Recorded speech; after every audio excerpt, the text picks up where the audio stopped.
of God. I am eternal presence. I am the Word made flesh.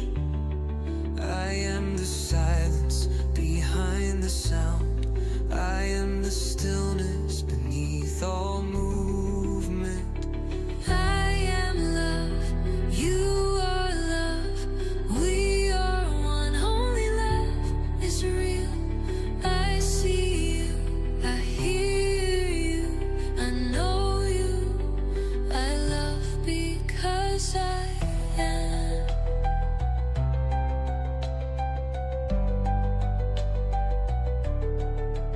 I create with love, I dwell in the end. I live from the wish fulfilled. I choose my state, I speak only what I desire to live.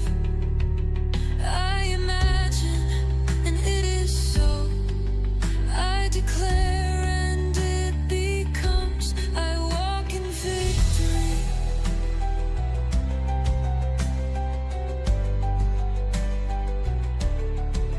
I surrender to love, I trust the unfolding. I release the past, I forgive everything. I embrace the now, I breathe and allow.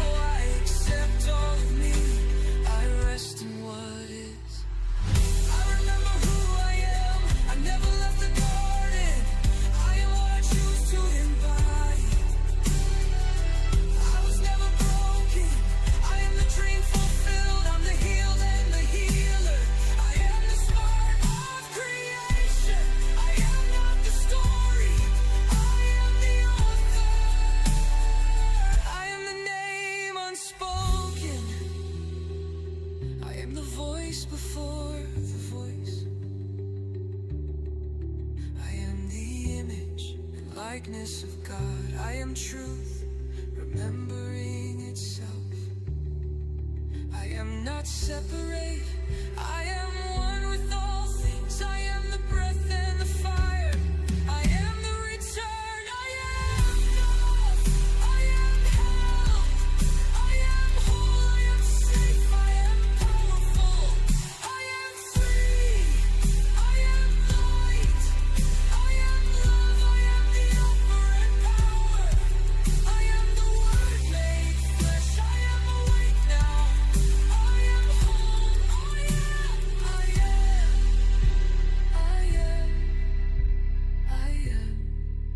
I am God.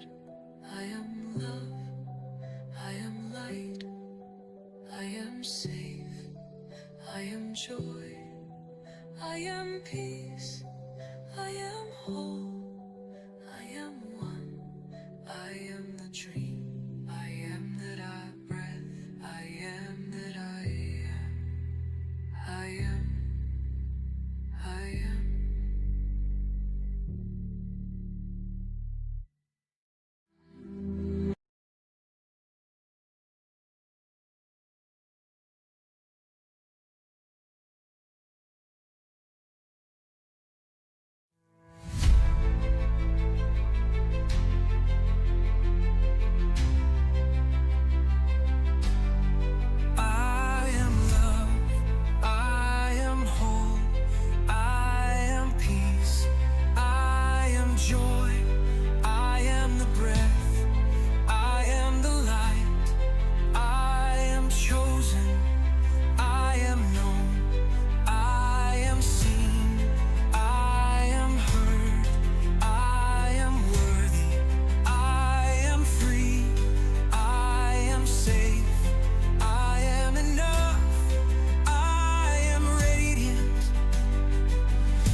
Well, good morning, good afternoon, good evening, wherever you are.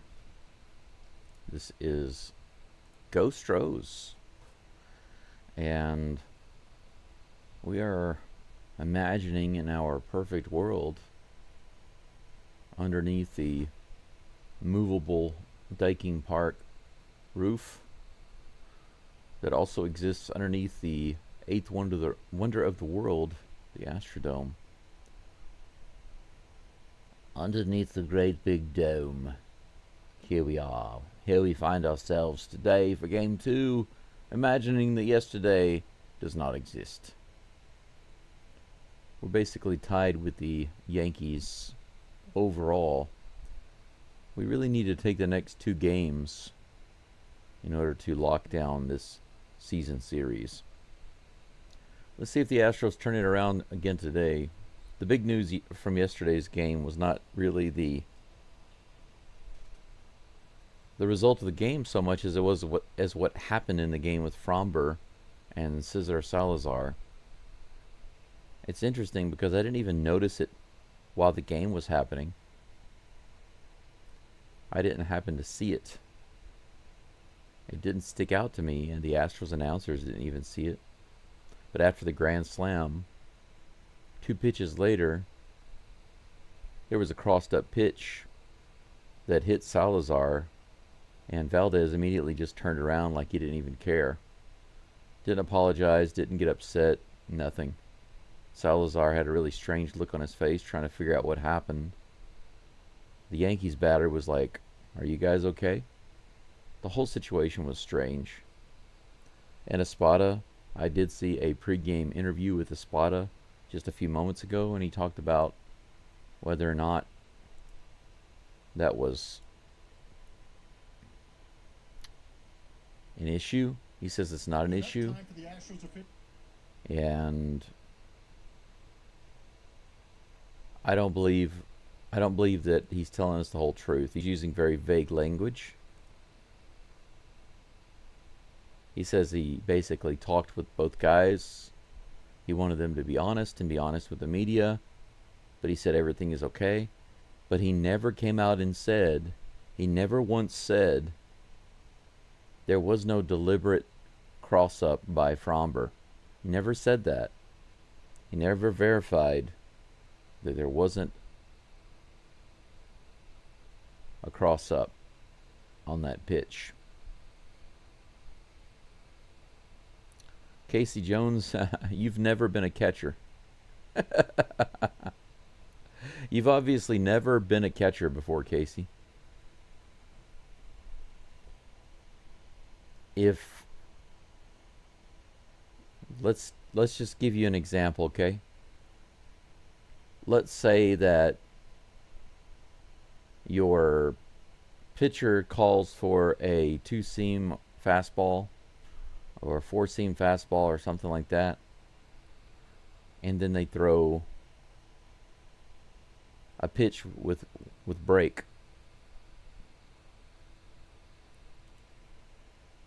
and that means the catcher is expecting a fastball,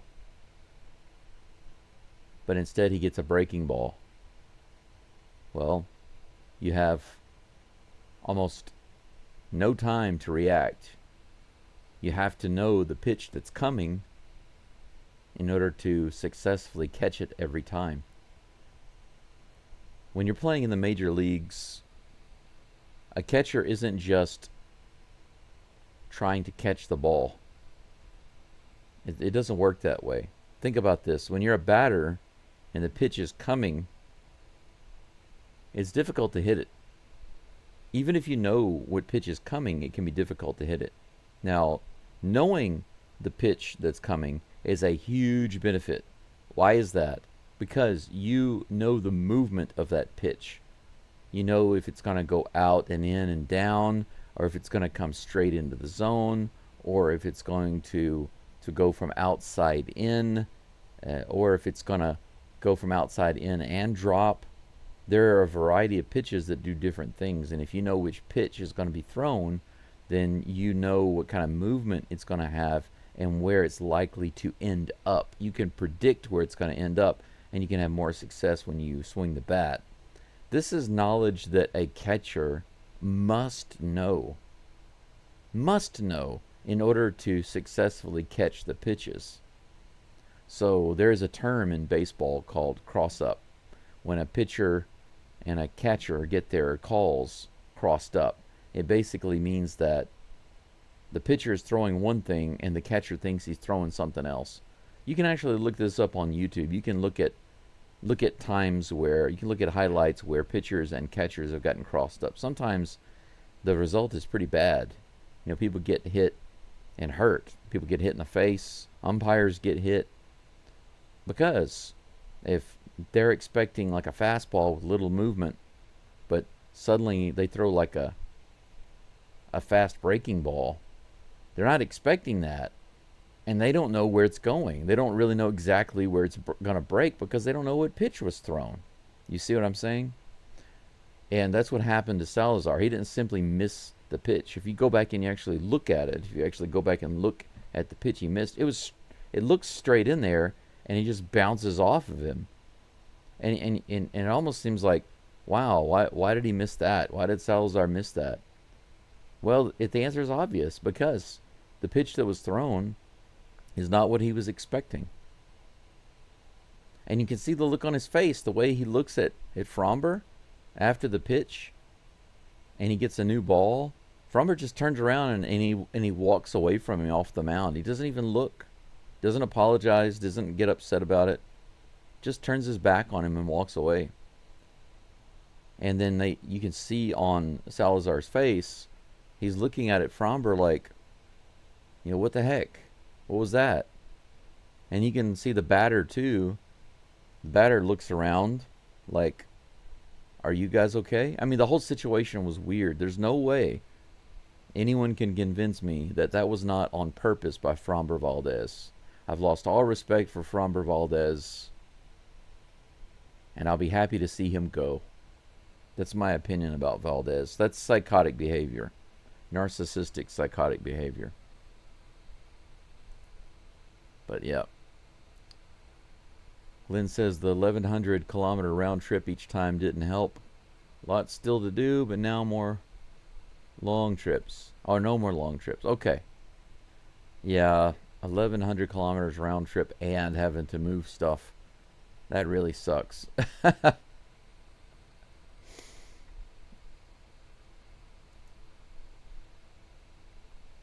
Yeah, another thing, Casey, is that when you start to get up into higher levels of baseball, where the pitches are faster and have a lot more movement, it becomes imperative to know what those pitches are. It's not like a lot of middle schools and even high schools. Not every high school has absolute amazing pitchers that can just destroy the batters and all of that. In my league, we had one pitcher, just one pitcher, who had a good fastball and curveball. But that was really all he had. He would just throw fastballs and curveballs. He didn't have a collection of pitches. He didn't have like sinkers, and he didn't have any.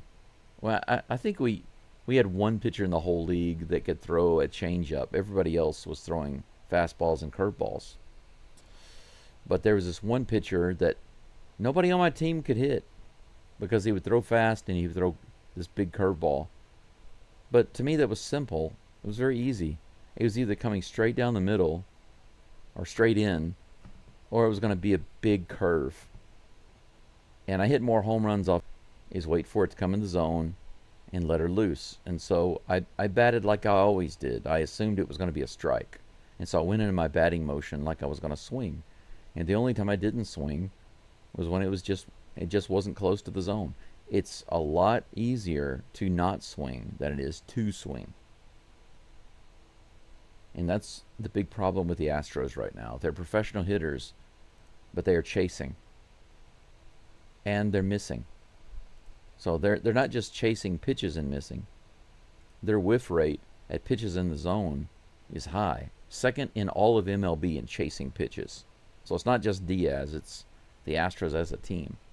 Number 2 in the MLB, chasing pitches. Number 3 in missing pitches. Whiff rate. The Astros have a systemic batting problem right now, and it's all about patience. They have a high swing rate. They have a chase rate, a high chase rate. One of the highest, I think it's also top 3 swing rates. This is the opposite of how Isaac Paredes bats. Absolutely able. Let's try to get this one. It looks like Alexander is... Whoops, let me turn this volume off. Put it in my headphones. Alexander's finished with his warm-ups, and now he's on the mound and ready for the first pitch. It's in there for strike 1 against Trent Grisham. Grisham is the guy who had the grand slam yesterday off of Fromber. Here's a pitch. 92, low and outside, 1-1. Game 2 is officially underway. Here comes the 1-1 pitch. Jason Alexander. That could have been a pitch of called strike, but right at the bottom of the zone, it was a nice pitch. Called a ball, 2-1. That's sad. Here comes the 2-1. That's a nice pitch. The changeup at the bottom of the zone. Swing and a miss, 2-2. Hey, DeLion, good to see you. Abel and Casey are in. Gregory's in. Hopefully there's no jam today. Not for the Astros. And my friend Glenn from Australia, he's in too. Hanging out. Here comes the pitch. Swing and a miss. Nice. Another changeup low and inside. Got Grisham to go. Now that's how Fromber should have pitched to this guy yesterday. 1 out, 1 strikeout.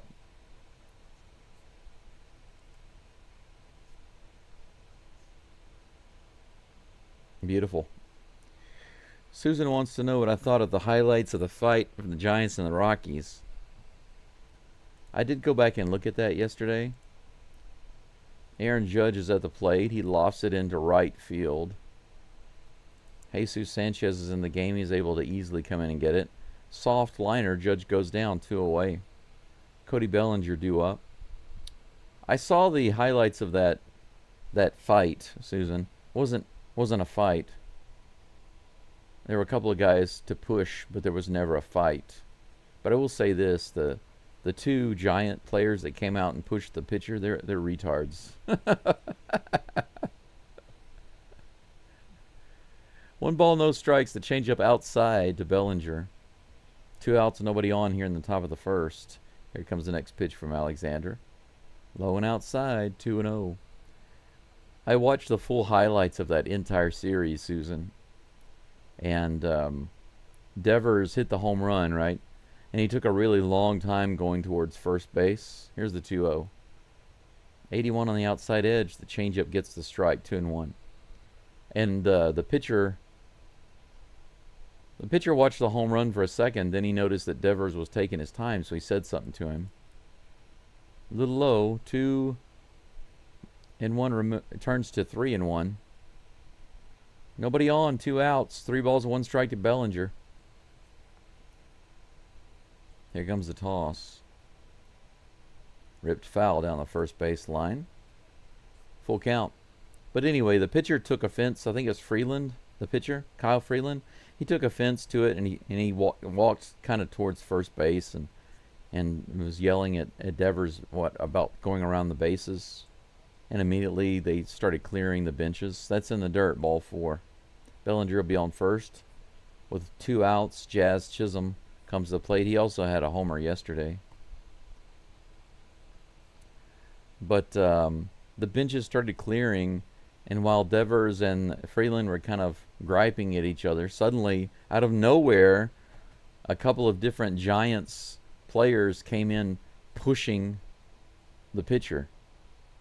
I just found that to be completely retarded. Just stupid. Just real stupid.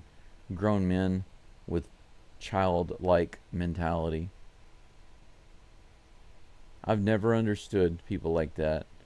If I'm sitting on the bench and something like that happens and everybody runs out there, I'm telling you, I'll continue sitting in the dugout munching on my sunflower seeds, and I'll just watch it because I'm not going to get involved with something so stupid as that. 0-1 to Chisholm.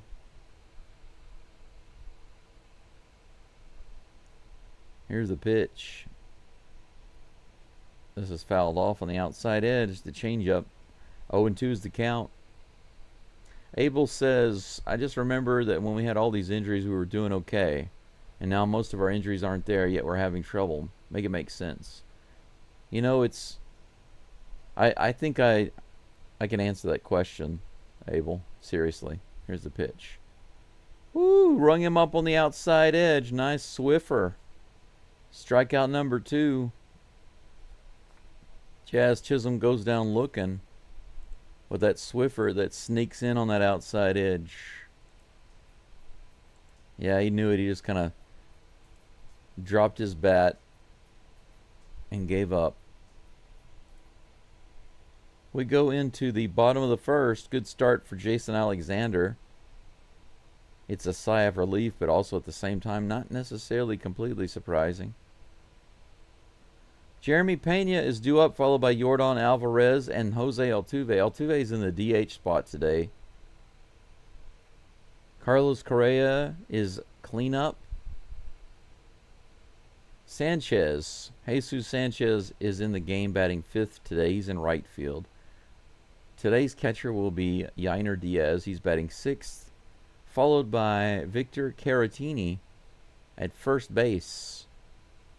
Christian Walker will not be in the game today unless he comes in later as a pinch hitter. He's got a break. I like this. Caratini should have been... Well, I see what they're doing. Sanchez, lefty, and then Diaz, and then Caratini is a switch hitter, but, you know, whatever. I think Caratini deserves more at-bats than Yainer does. Urias is batting 8th. He's at second base. And then Taylor Trammell is back, batting 9th for the Astros. So we actually got a few left-handed guys in the lineup today. We got Yordan, Sanchez, Caratini, switch hitter, and Trammell. We got 4 guys who can bat lefty. But back to Abel's question right quick, where he says, make it make sense. When we had all the injuries, we were doing better than we are now. Here's what I think. I think that the Astros have a systemic problem with their hitting and patience at the plate. And it's about 50% on the players, and the rest of it is going to be on the hitting coaches, and then a small percentage on Espada, and even the owner, the general manager, Dana Brown. Even they take some responsibility because they can take actions to fix that issue, that systemic issue. But I would say that the reason the Astros had more success, even though they were still struggling with the injuries, is because a lot of the players they had coming in were fresh, and they hadn't been part of that system. You know what I'm saying? I think it makes perfect sense.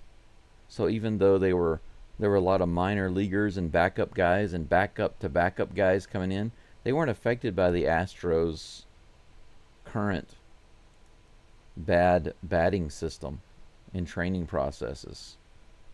94 below the zone on Pena. That was egregious. Several inches below the zone, called strike 1. So Alexander puts one at the bottom of the zone, gets called a ball. Pena gets one below the zone, and it's called a strike. Okay. We got one of those umpires today, looks like.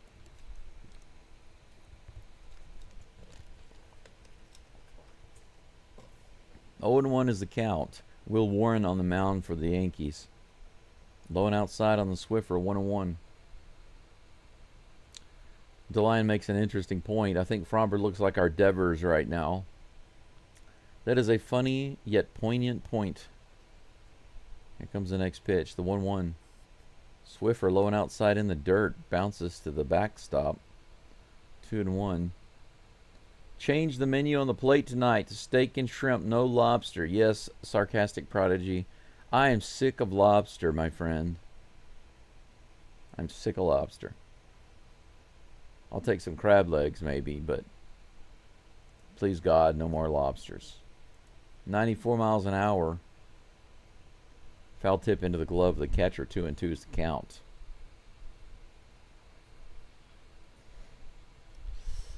Rodriguez says Garcia's back. Alvarez is back. We have Pena, Altuve, Correa. We shouldn't be struggling. You're right. We shouldn't be. Hey, oh no. Nice line drive by Pena, but unfortunately,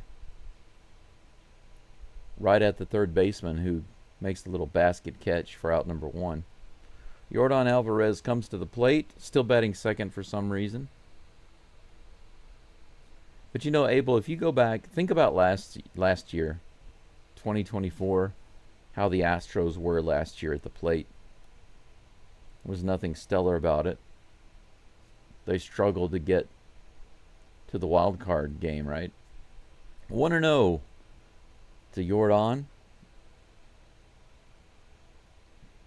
Warren's next pitch on the way.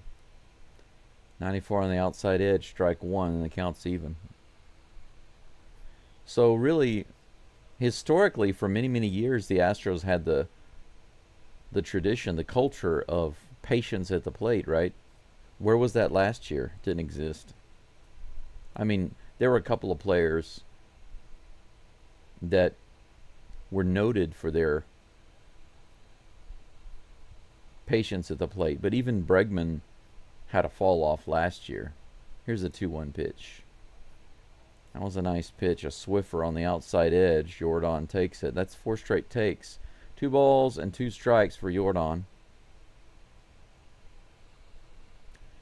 But you notice that as soon as Bregman left Houston, he starts doing better. High and outside, ball 3. It's a full count. It's not a coincidence that Bregman started doing a lot better once he got out of Houston. He talked about how he worked on his mechanics, he restored some things, he corrected some things. And the Astros bats continue to struggle. That's hit hard into right field. That'll be down for a single. Yordan finally decides to swing the bat, and he chooses the right time on the 3-2.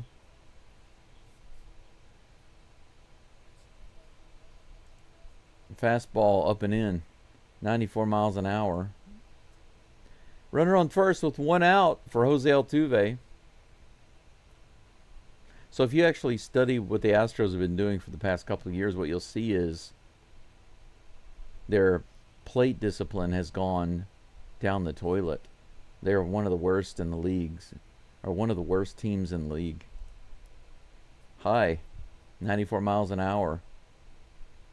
1 ball, no strikes to Altuve. And I think that whenever you bring in all these new players that haven't been in that system, they've been playing for different teams in a different league, you know. Wow. That foul ball hits the mask of Wells. Knocked his mask off.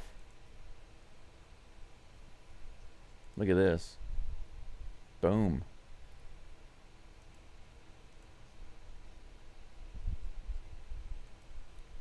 Amazing. 1 ball, 1 strike. But anyway, you notice when Cam Smith came in, he was like gangbusters, and then he fell off. Think about that. Here's the pitch. 95 at the bottom of the zone. Strike 2, 1-2. Correa came in, started off pretty hot, cooled off. I'm telling you, man, there's a systemic issue. Something going on there in Houston that's causing them to push at the plate and lack discipline. That's fouled off. The count remains 1-2. I'd love to have some ribeyes to Lion. That'd be great. I'd go for that. Hey, Big Sean, good to see you. Yeah, what we need is plate discipline, Abel. That's the main thing we need is plate discipline. Low and outside. Good take by Altuve. 2-2.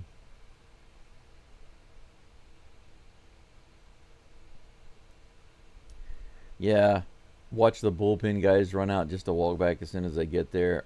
Yeah, I've never understood the bullpen guys running in. 95 miles an hour, check swing. They say he didn't go. Full count. This is the second full count.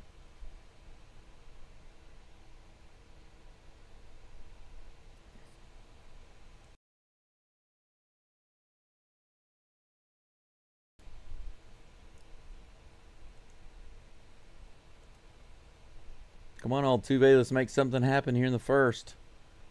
18th pitch coming from Warren. He hits that one straight up in the air. That's going to be playable by the second baseman. No, the shortstop takes it. Altuve flies out. Jordan stays on first. That's one lobster. Altuve serving up the first lobster of the day.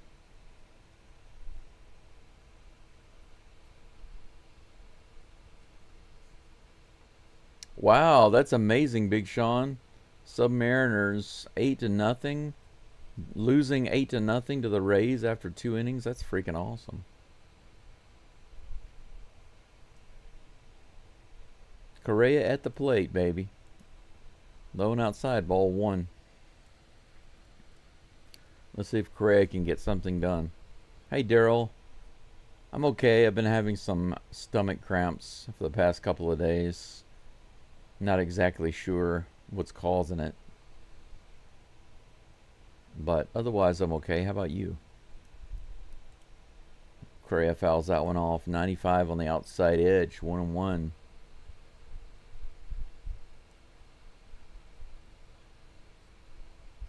Rangers lost today. That's good news. Good news. The summer of George continues, Steel Viper. That's true. Here's the next toss. 85-mile-per-hour Swiffer low and outside, and Correa chases it for strike 2. 1-2 is the count.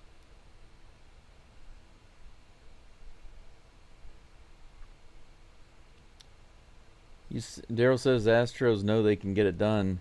I don't think they know that. Correa couldn't hold up on that one. He strikes out, and that's his first strikeout of the day, Mr. Will Warren. The Astros have 2 lobsters. Jordan gets a nice single with 1 out, but they strand him right there. Altuve and Correa both do nothing to move Jordan around, and we go to the top of the second. 1 hit, no runs. The Yankees, no hits, no runs. 0-0. Right now we are on track to have 18 lobsters. All right.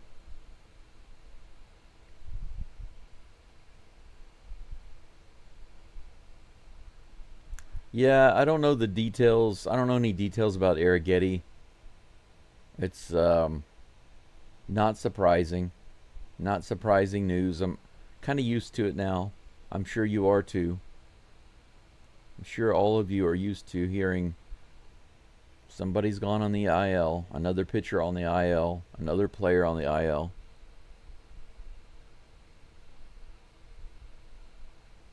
Hopefully it will not be a big deal. We'll see.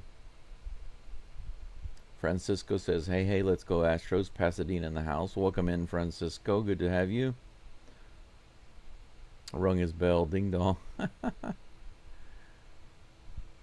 Yeah, Spencer's got an issue, shrewdly, but I don't know the details.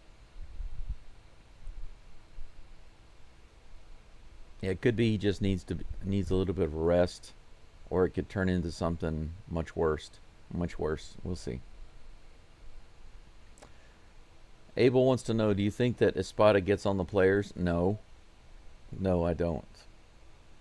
I think that he says some things like he does to the media.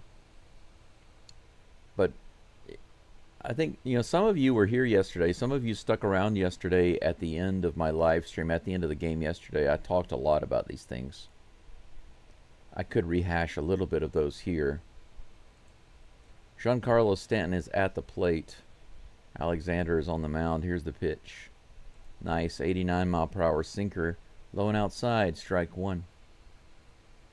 But I think that Espada says to the media, and I'm sure he says the same thing to the players about what they're doing wrong. That's a little low. 1 ball, 1 strike to Stanton. We're not being disciplined at the plate, you know. We're chasing. We need to stop chasing. Another ball, 2-1. Of course, that's true. But what's causing them to do that? And what are they going to do to fix it? Swing and a miss. The sinker in the bottom of the zone. Nice toss by Alexander. 2 balls and 2 strikes. Top of the second, no outs. Here's the toss. Check swing. They say he didn't go on the Swiffer. Full count. So, between Joe Espada and their batting coaches, I don't think that they're actively, that's crushed to left field. That's going to be gone.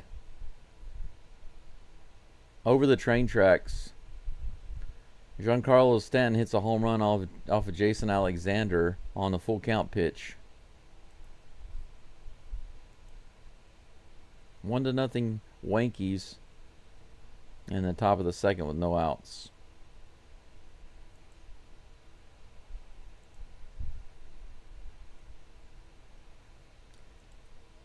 Change up. Didn't move enough. It went down and in. Look how far it went. 403 foot right over the railroad tracks.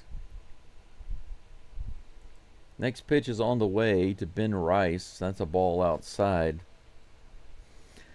But yeah, what I was saying is that like I said yesterday, if you go to a mechanic because there's some noise with your car, it's shaking, right? You got a problem, the car is shaking. And you go to the mechanic says, "Well, we looked at your car, it's shaking. It needs to stop shaking. It needs to be fixed." Well, that's retarded. Of course, we all know that. Everybody knows that. Me and my family know that. We're riding in it. We're experiencing it. But what are you going to do about it? What's causing the problem, first of all? And what are you going to do to fix it? 2 balls and 1 strike to Ben Rice. This is bounced to second base. Arias handles it, throws it to first base for the first out of the inning. Austin Wells is due up next. So in my opinion, that's what's happening with the Astros right now. They have a systemic issue of patience at the plate. This is like the wheel shaking and causing the car to wobble all over the place. You take it to the mechanic. This is, wow, the very first pitch hit out into right field all the way into the corner. That's going to be at least a double. Sanchez has a little difficulty getting to it. Wells easily gets to second base. That's back-to-back. Well, I say back-to-back. That's 2 base hits, rather, this inning. The Swiffer on the very first pitch.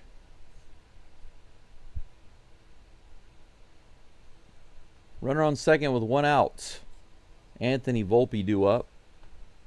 Yesterday, the middle to bottom part of the order punished Framber Valdez. Here comes the first pitch to Volpe, rather. Fouled off on the right side. 0-1. But anyway, there's a lot of talk going on right now with the Astros management, coaches and stuff, but they're not actually implementing anything.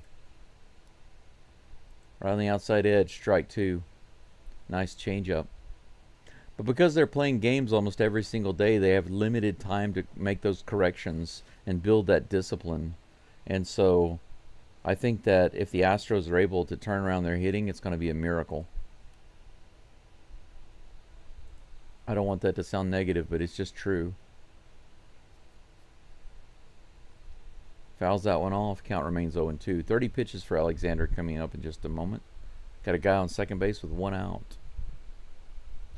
Ken says a significant part of the year, Altuve was swinging at stuff in the left batter's box. Yeah. He started off pretty hot. He was the only guy on the team hitting anything. Then he went cold for a long time. Then he started to heat up again. and then he went back to being cold again. Recently, he's been spotty. So inconsistent this year. 1 ball, 2 strikes to Volpe. Eric, I think we should be most concerned about ourselves. 80 miles an hour in the bottom of the zone. Change up, swing and a miss. Another strikeout for Alexander. 2 down. Runner on second base, Ryan McMahon due up. There's no need to be concerned or think about anybody else, Eric, to be honest. That's like worrying about what woman to date or how to get a girlfriend. Shouldn't be concerned about that. You should just be concerned about who you are and what you're doing with your life. All those other things work themselves out. If a person is focused on someone else, then they're missing the most important thing, which is themselves. Here's the pitch. Fouled off. The cutter. 87 miles an hour. 1 ball, 1 strike to McMahon. Yeah, Rangers were hot for a while and then blew it yesterday, and they're blowing it again today, so that's good news. It's nice to see them fall off. Shrewdly says Espada seems too hands off. Correa and Neris moves seem like clubhouse reinforcements as much as on the field stuff. Could be. It's not a bad point. Could be. 91 above the zone.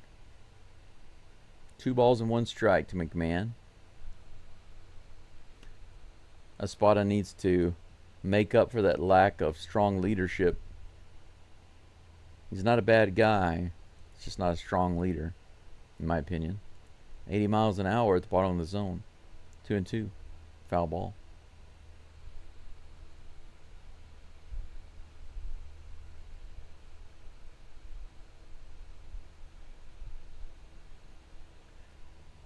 Well, you know, if the Astros, the Rangers, and the Mariners keep struggling like they are right now, that is, things will probably just stay the way they are. And then the Astros will get kicked out of the playoffs in the first round. If things remain the way they are right now.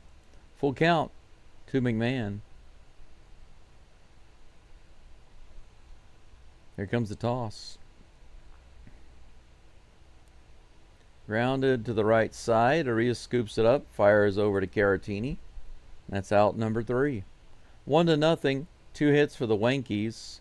Solo home run, but that's all the damage done. If Alexander can keep it under control for the next 4 innings or so, I'll be a happy camper. Jesus Sanchez due up, followed by Yainer Diaz and Victor Caratini.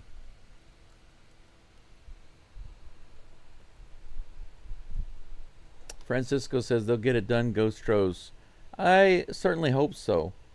But I will say that the hitting issue is systemic. And if you go back all the way to last year, you can see that the Astros that we're looking at right now and the Astros of 2024 are not the Astros that we're used to seeing. The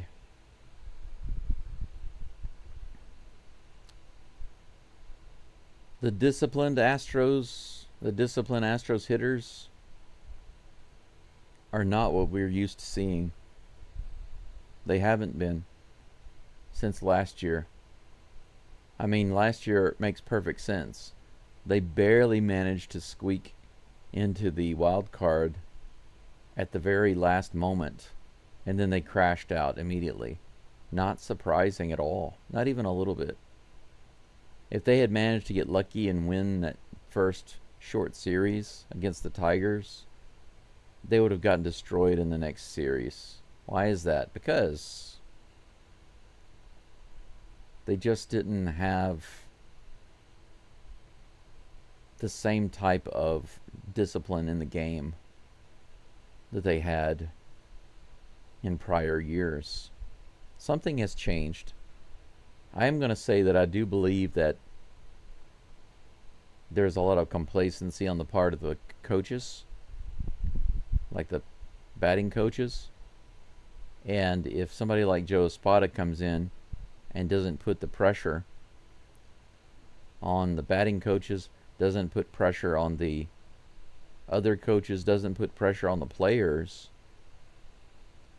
then that can cause those coaches and players to not give it their best and to not be disciplined. And we're seeing the fruits of that. It was bad last year, but it's gotten worse this year. Here's the first pitch to Sanchez. 93 up in the top of the zone, but called a ball, 1-0. Yeah, DeLine, that's good news. Paredes is cleared. Paredes is a good example of a guy who has his own way of doing things. When he was in the lineup, he was an anomaly. He bats the way that the Astros used to bat. Very patient at the plate. Makes the pitcher throw a lot of pitches. Here's the 1-1 to Sanchez. That's hit out into center field. Might drop. No, it's caught on the run by the right fielder. Hit it just a little too hard. Sounded like Sanchez might have broken his bat. 1 down. Yainer Diaz comes up in just a moment.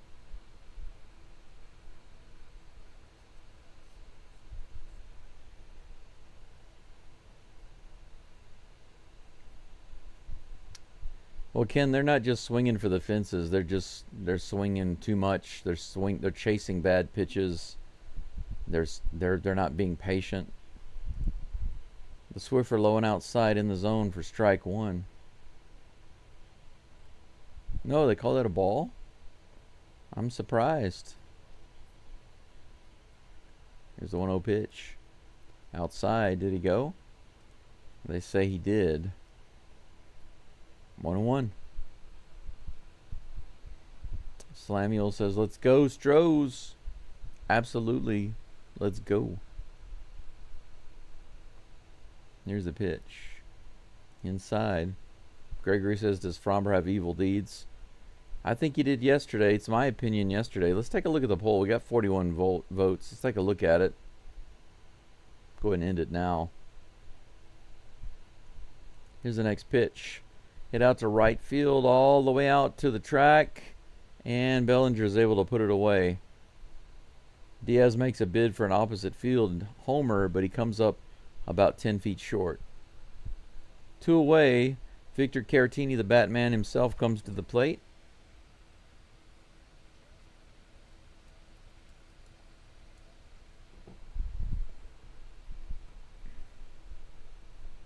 If you go back and look at those highlights, I'm gonna post them on a short later.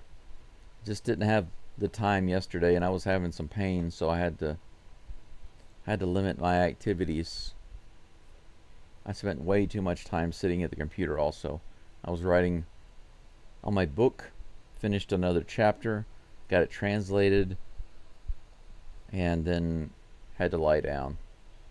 The Batman takes the first pitch in there for a strike. 0-1 is the pitch, high and outside, 1-1.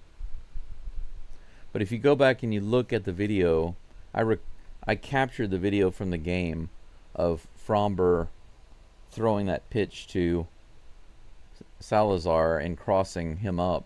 I think it was 100% deliberate. This is tapped to the pitcher.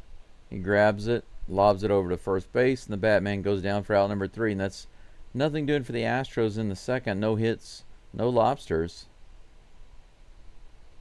2 hits for the Yankees, 1 for the Astros. It's 1-0 on that solo home run in the second. We are done with 2. We go to the top of the third. Mr. Alexander will be back on the mound in just a moment.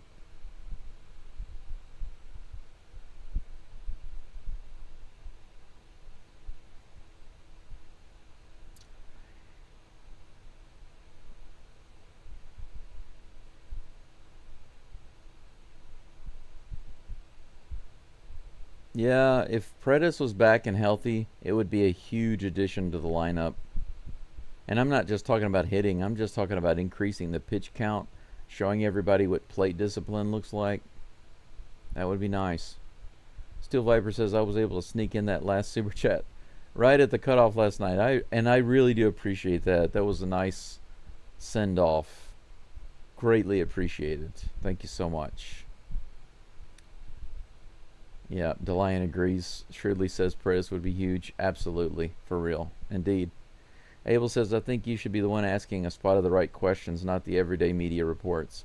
Well, you know, today I saw an interview. It's funny you say that, Abel, because yesterday I saw, not yesterday, I'm sorry, before the game I was listening to the pregame show. The pregame show is not always very useful, but today it was useful because of what happened yesterday. Julia and some other media were listening to Joe Espada talk about Fromber and Salazar and how they had a meeting, and he was so politically vague. He was really politically vague. He didn't come out and say directly, yes, Fromber was upset and changed the pitch without telling Salazar and crossed him up, and we're going to take steps to address that and discipline, but we believe we've got it worked out. Fromber apologized, and we'll have him issue. No, we didn't hear any of that. He didn't say any of that. What he said was basically some very vague things. Well, we talked and we got it worked out. Everything is good. And I told them the main thing I wanted them to be is honest with me and truthful with me and truthful with the media. But it's all worked out. But he never. What does that mean? That pitch was a little below the zone. 1-1 to Trent Grisham. Whenever you say everything is worked out, so does that mean that he deliberately threw a bad pitch? And why would you even call him in to talk with him in the first place? Obviously, it looked bad, right? We need more detail than that. That's not right.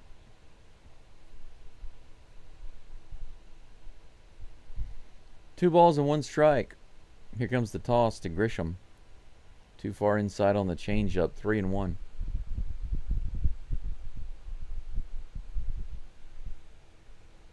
Yeah, Eric, that home run by Stanton. And the one yesterday looked even worse than that. I think the one yesterday hit the window.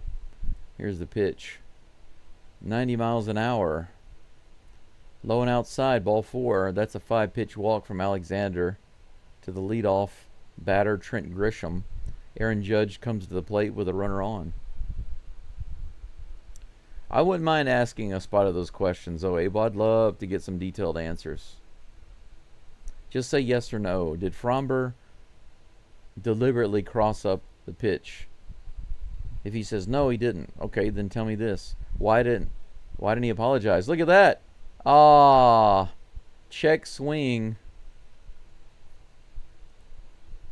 Check swing popped up on the infield. Caratini made an effort to catch it, couldn't get to it.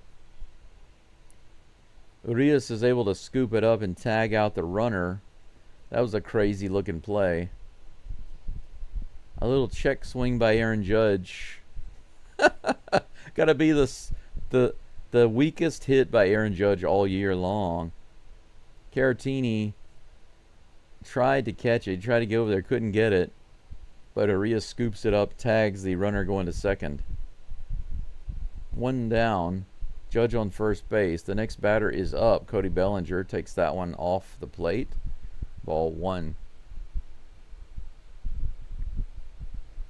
Daryl thinks that the Astros got bad gas in their tank. I think it's more than bad gas. I think there are systemic issues. Low and outside. 2-0 to Bellinger. 1 out. Runner on first.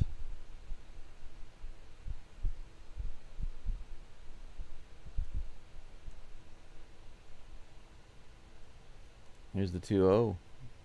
That's 3-0. The Swiffer way outside.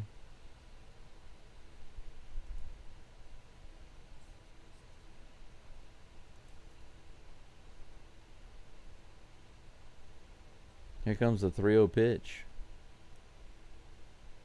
A little below the zone, but called a strike. 3-1 to Bellinger. Shrewdly says, yep, early swingers all last year too. Diaz way down for instance, but same approach. That's right, absolutely.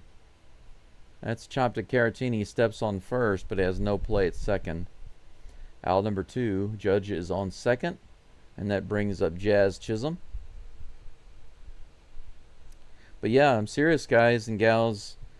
All you have to do is look at the data. If you want to go back and look at it, and actually just watching the Astros and looking at their record, you can see that they didn't do so hot last year. They struggled. They only got into that wild card spot because of a lucky break, and they were woefully not prepared for it. Here comes the first pitch to Chisholm. Swing and a miss. 81 changeup on the outside. Nice toss by Alexander. But this year just got worse. And just like what was said earlier, I think it was Abel. Abel, was it you that said, why were the Astros doing better when they were bringing in all their minor league guys? Well, because those guys weren't part of this hitting system. Those guys were coming in. They had something to prove. They weren't part of the Astros batting coach's system and everything that they're doing with the Astros. Here's the 1-1 pitch. Fouled back. 1 ball, 2 strikes.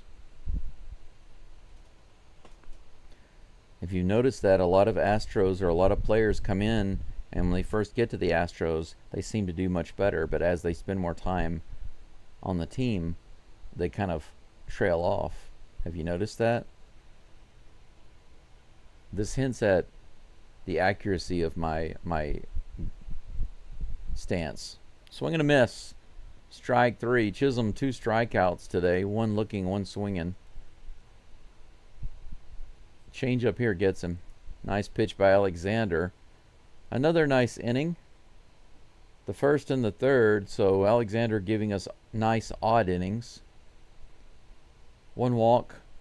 No damage done. 1-0. The Yankees are leading. The Astros are due up in just a moment in the bottom of the third. Ramon Urias. The Tram, Taylor Trammell, will be back at the plate. And then back to the top of the lineup with the Flash, Jeremy Pena.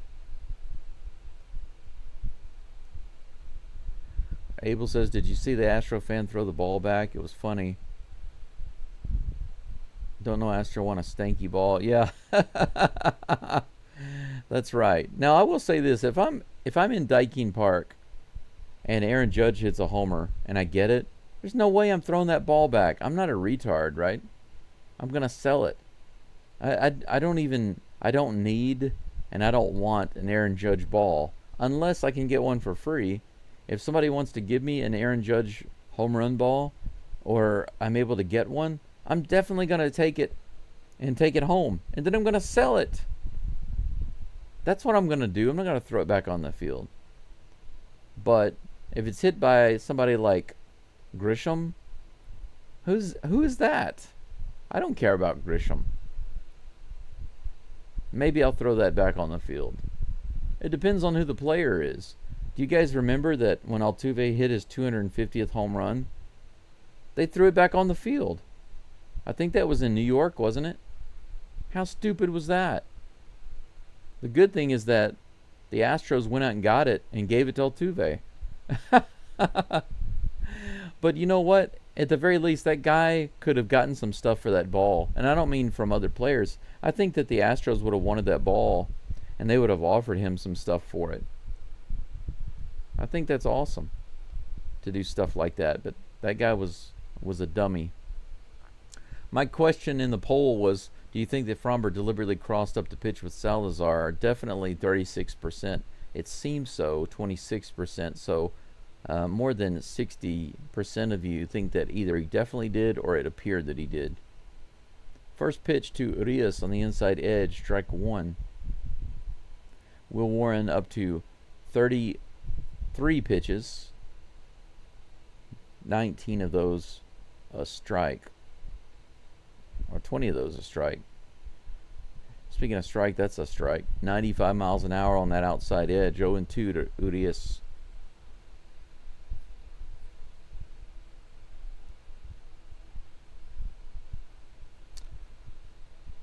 Yeah, Mark, I've already closed the poll.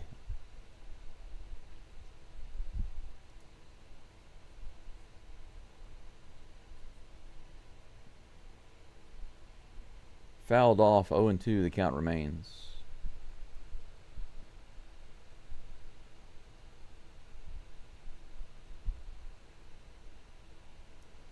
Here comes the next toss.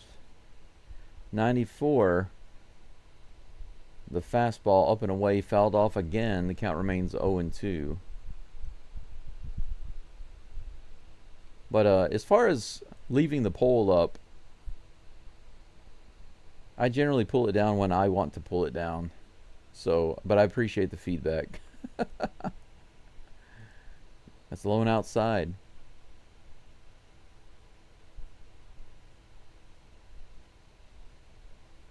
All the way to the backstop on that one. 1-2 is the count to Urias. Leadoff batter for the Astros in the bottom of the third. Yeah, Darrow, you're right. Bottom of the zone, strike 3. Urias goes down looking. Four-seam fastball. There was no doubt about that. Taylor Trammell will come to the plate next. Darryl says sometimes it's like the Astros are just there to earn their paycheck instead of enjoying the game and what they do.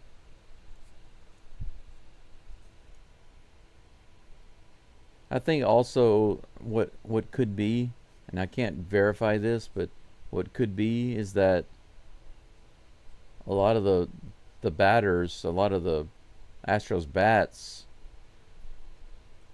maybe even some of the pitchers, they're just kind of doing their thing and doing what they think they need to do. Swing and a miss by Trammell.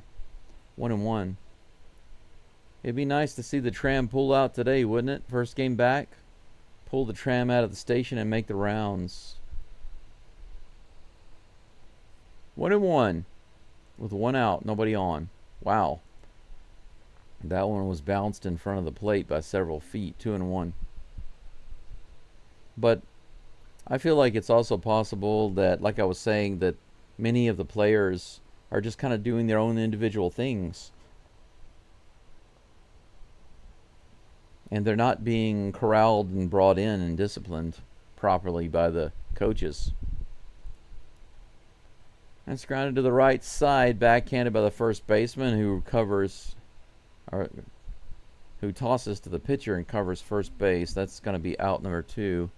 I'm going to ground her to the right side for Trammell. At least he got the wood on the ball. Jeremy Pena comes to the plate with 2 outs and nobody on here in the bottom of the third. Yeah, Abel, I think the spark that lights up the whole team is the one that calls for discipline and holds their feet to the fire. If that doesn't happen, then the Astros will continue to be bipolar. The results are always mixed. Feast or famine with Astros. It will stay like that unless there's some discipline and some accountability. Strike on the outside edge, 0-1 to Pena.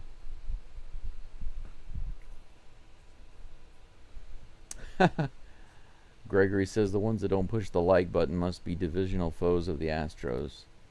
Or Yankees fans. Fouled off, 0-2. Yeah, keeping an eye on us. They're all spying. We've got a bunch of creepers. Non-Astro fan creepers.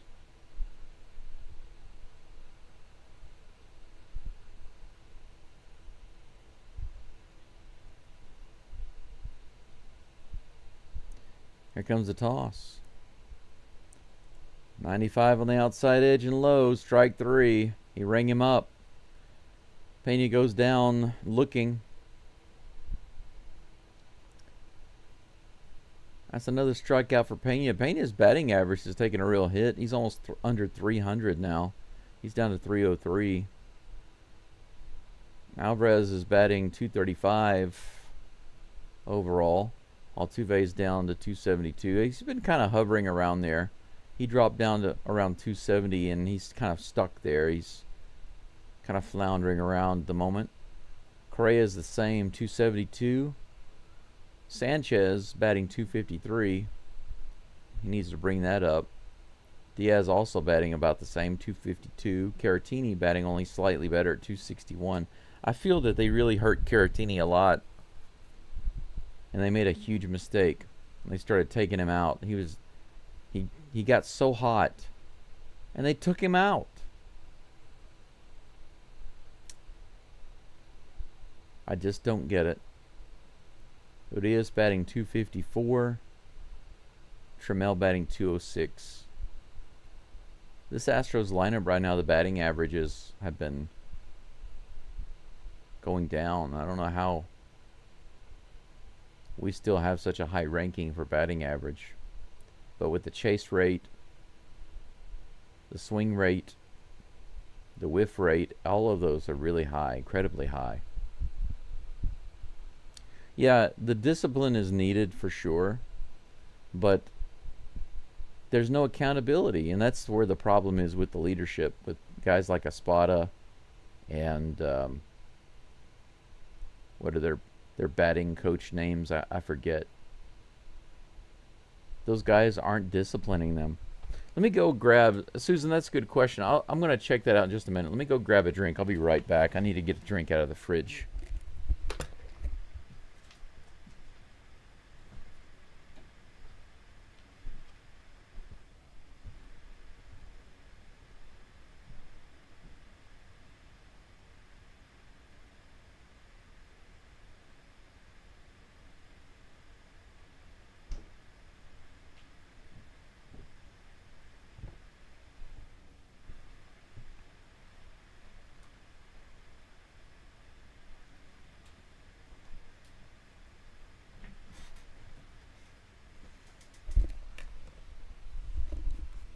All right, Giancarlo Stanton is back up at the plate. The 1-0 pitch on the way, and now it's 2-0. Stanton had the homer last at bat, all the way up over the railroad tracks. 91, a little below the zone, but called a strike. He was shaking his head. He didn't like it. It was not a good call, but if they're going to do it to us, it's only fair they do it to you. Here comes the 2-1. 90 miles an hour right in there, 2-2.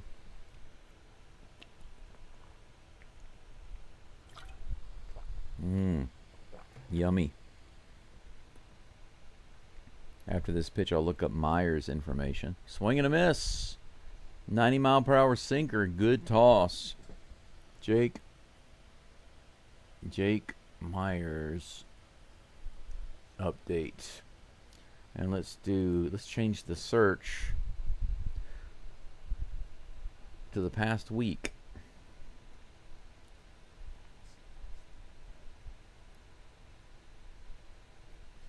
Got some news from 3 days ago. 22 hours ago.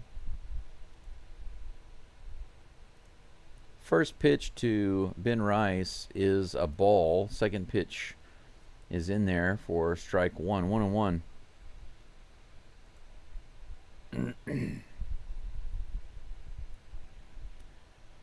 There actually is an article that was posted less than a day ago.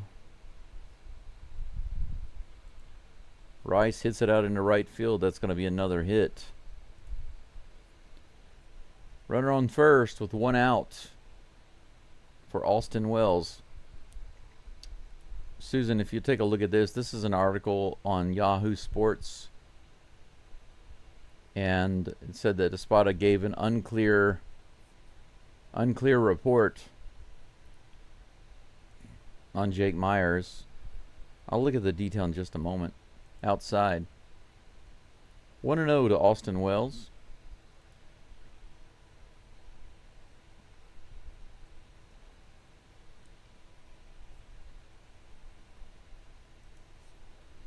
Here comes the next pitch to Wells.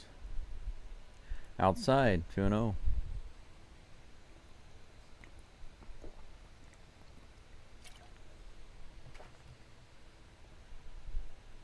Hey, check this out. Look who's out there taking some balls. That was Paredes. How about that? 89 low and inside. Strike 1. 2 balls and 1 strike to Wells. 1 out. Runner on first. Here in the top of the 4th. In a 1-0 game. Here's the pitch from Alexander. 79. Fouled off. 2-2. Couldn't get the bat on the changeup. It says that Espada said we're trying to get him to work on his first step reactions and mobility. Once he clears that, we'll get him going on a rehab assignment, but he's really doing well. Espada's final timeline is a positive update for Jake Myers, but he doesn't clarify how his recovery is going and how close he is to making this rehab assignment that he mentioned. That's interesting. Throw over to first base. Did they get him? That was close.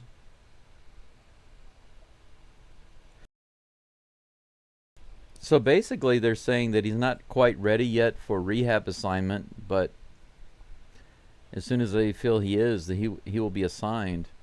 So they're still waiting for his rehab assignment. They're not quite clear yet on that. Full count. Ball in the dirt.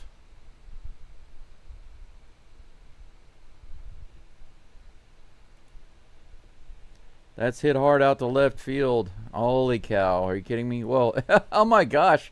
What is it with my... The same thing happened yesterday with that grand slam. I started having a connection problem as soon as that was gone. Austin Wells, opposite field homer, just like yesterday. 2-run shot into the Crawford boxes. 3-0 Yankees.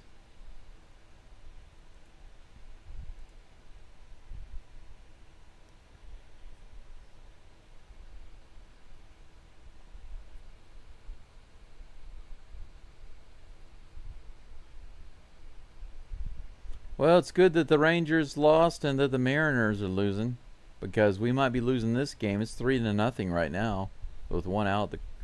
The crowd is booing.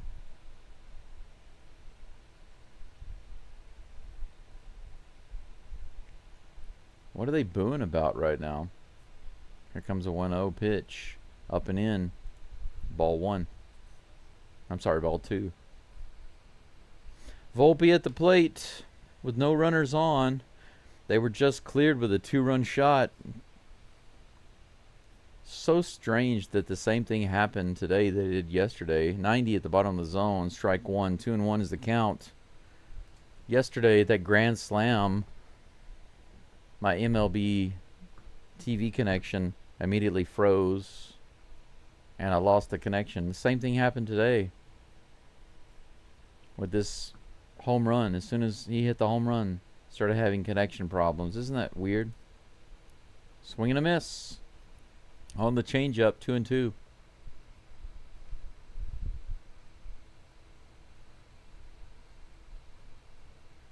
Sarcastic Prodigy says, good leaders put their people in positions to succeed by good preparation and practice. That's true, and they hold them accountable. That's key. They're held accountable. If they don't stick with the plan, then they call them on it. There's a strikeout. Alexander's kind of feast or famine right now, giving up the long ball or striking them out. Take your pick. 4 hits for the Yankees. 2 outs here in the top of the 4th. Next batter is Ryan McMahon. Another lefty. These lefties have been taking our pitchers opposite field for big home runs. They've scored 6 runs off that opposite field lefty bat in this series so far. That's a strike. 1-1 to McMahon. 2 outs. Here's the 1-1 toss. That's fouled off. Opposite field. 1 ball, 2 strikes.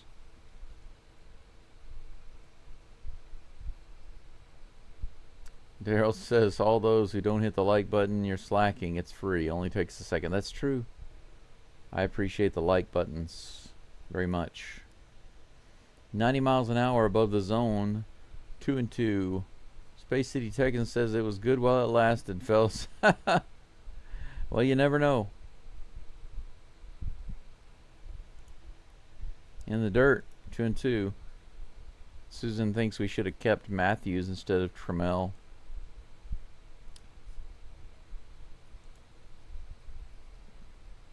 Well, if we want to build the future, Matthews would have been a better choice.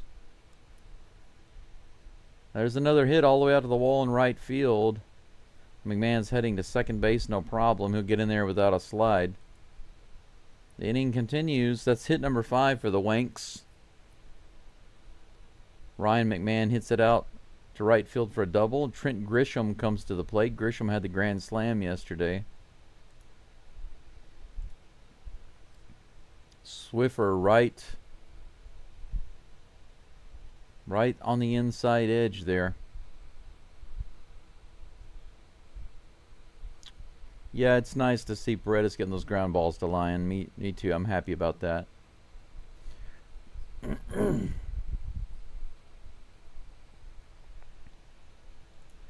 Yeah, it's sad because you said, the pitch was in the middle. Not exactly, but pretty much. That's the thing, though. I mean, if a pitch in the middle, it doesn't necessarily mean it's a bad pitch. If it has a lot of movement and it winds up in the middle, it's not a bad pitch.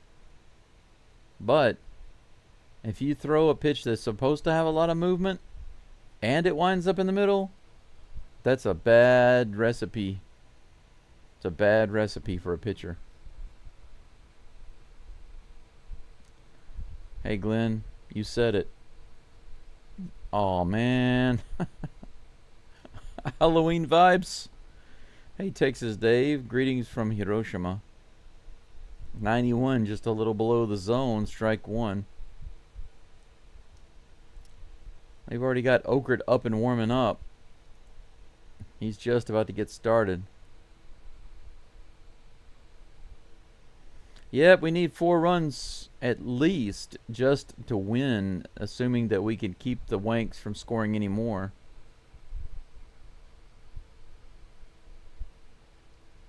Greetings from North Poland.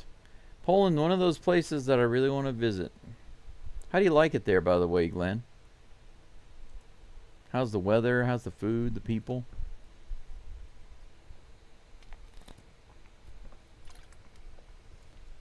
One ball, one strike to Grisham.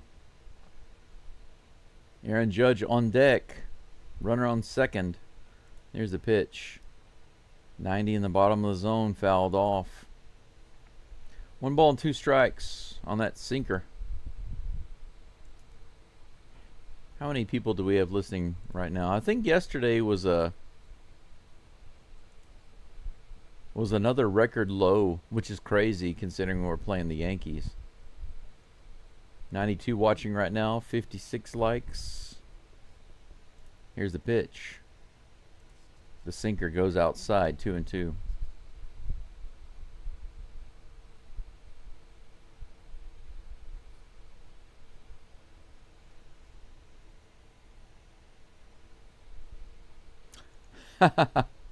There's a slight delay there, Glenn. This is hit high in the air to center field. Trammell's underneath it, puts it away, no problem for out number 3. So 3 hits, 2 more runs put on the board through 4 innings. Alexander has 3 earned runs. Bottom of the 4th coming up. Astros due up in just a moment.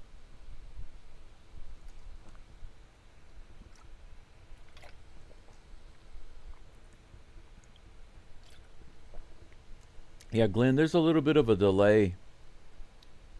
So it's not much, but sometimes when I see your comments and I respond, you actually don't see that yet on the screen. So maybe that has something to do with it. Because I saw your comment that says greetings from North Poland, and that's why I said greetings from Hiroshima. But it seems like magic sometimes, right? Still Viper says, not to sound negative, but our offense feels so anemic at times that a 3-0 game starts to feel out of reach. I feel the same way. Just saying how you feel about it, I feel that a 3-0 game starts to feel out of reach. That's the way I feel. I feel the same way. I mean, I look on the board right now. It's only the 4th inning. The Astros have only had 3 at-bats. We still got 6 more to go. We're the home team, so we're going to have 6 at-bats, right? But right now, it's literally like starting a game down 3-0, right? You're, instead of being on a level playing field 0-0, it's like starting the game 3-0. Your opponent already has 3 runs, so you start in a hole. But there's also an added wrinkle or an added twist. You also don't get to play the first 3 innings. It's like, what? That's not fair. Well, that's the way it is. So you get 66% of the game to make a comeback and win. So we're already in a massive hole. And with the way that they've been batting, like you said, anemic. Bipolar is the way I would describe their batting. Their batting is not anemic to me. Their batting is bipolar. Anemic is... I actually have anemia because of this stupid tumor. And anemia keeps me weak all the time. Literally all the time. 100% of the time. The Astros are not anemic. Sometimes it seems that way. So I can understand why you use the term. But since they are basically... Sometimes they come out and they just go crazy. And they get lots of runs. And then they'll go several games looking terrible. That's a... it's a very bipolar type of offense. Yordan Alvarez is at the plate. He fouls that one off for strike 2. 1-2 is the count against Warren. Yordan leading the batting off for the Astros in the 4th. It'd be nice if Yordan says, you know what, you're not the only one that can get a home run opposite field to the Crawford boxes.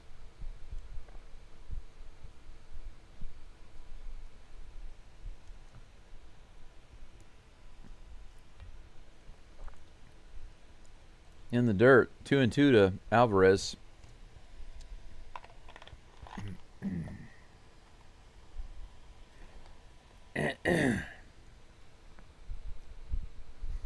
Glenn's home after his jam session. Sounds fun. Here's the pitch. 94 fouled back. Count remains 2-2 to Alvarez. Abreu says, I better see the postseason, the best postseason performance ever.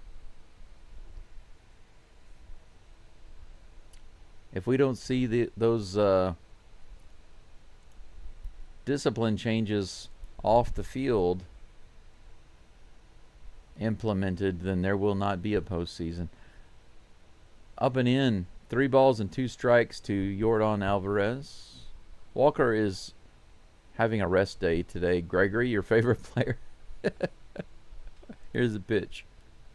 Another line drive to right field on a full count pitch.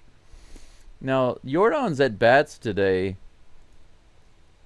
If all of the Astros were having at bats like this, how amazing would it be? Alvarez's first at bat, he gets a full count, then he gets a hit to right field. This at bat, same thing. Full count, hit to right field.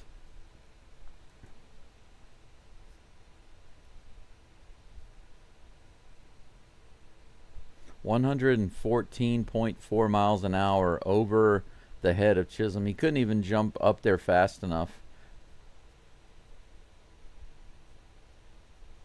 So we have a leadoff base runner and Jose Altuve at the plate.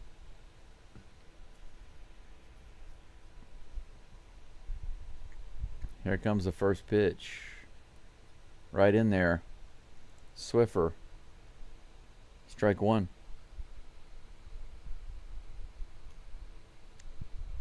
Angel Man of Culture, hello to you. Nice to see you also.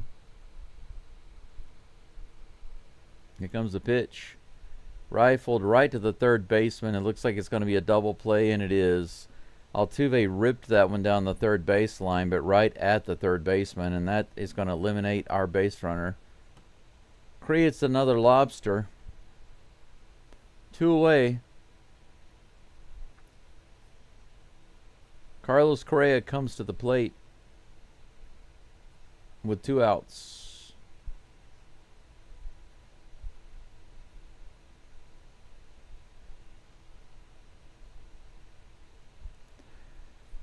Most aggressive first pitch swinging team in all of baseball. You're looking at them right here, the Houston Astros. But In this particular game, they said that their first 12 batters, nobody swung at the first pitch. It makes me wonder if they've been told not to swing. If they've been told not to swing on the first pitch, and they're deliberately doing it, deliberately taking pitches, then that's a pleasant change. It's a little thing, but it's necessary. Baby steps, you know what I'm saying? Baby steps.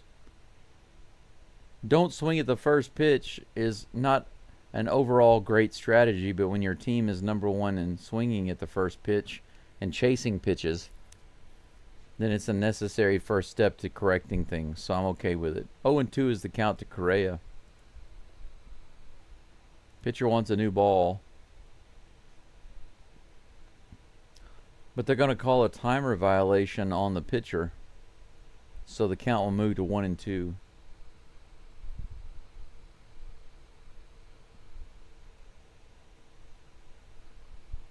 He might be a Cy Young candidate. We'll see, Prodigy. We'll see. Here's the toss. 95 at the bottom of the zone. He takes that one for strike 3. The Cy Young, Will Warren, strikes out Correa. So now the Astros are told to take pitches, I guess. Just keep taking them, taking them, taking them. Jordan was the only one so far to actually get with the program. 2 hits, both belong to Jordan Alvarez. Jordan took a lot of pitches his first at bat, didn't swing the bat at all, and when he finally did, he got a single. His second at bat, he had a foul ball, he had a couple of swings, but he got to the full count again and got another single. So the only 2 hits for the Astros right now belong to Jordan Alvarez, and he drove up the count full. So Jordan is on the game plan, but nobody else. Just barely. They're all taking the first pitch, but after that, they're not having good results. Astros have struck out 4 times. How many lobsters do they have? Not too many, because they haven't had many guys on base. Just 3. Yankees have 7 lobsters, but it doesn't matter. They've got 3 runs. Getting a lot of lobsters is okay as long as you're scoring runs. But if you pile up the lobsters and you don't bring them home, it's not going to work out.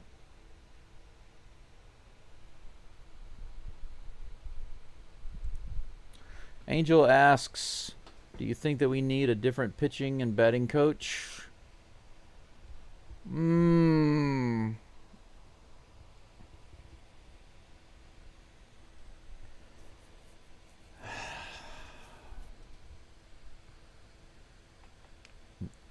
It's a difficult question to answer, Angel, because like I said, I did a lot of research on this recently, and I've got a video that I'm going to make.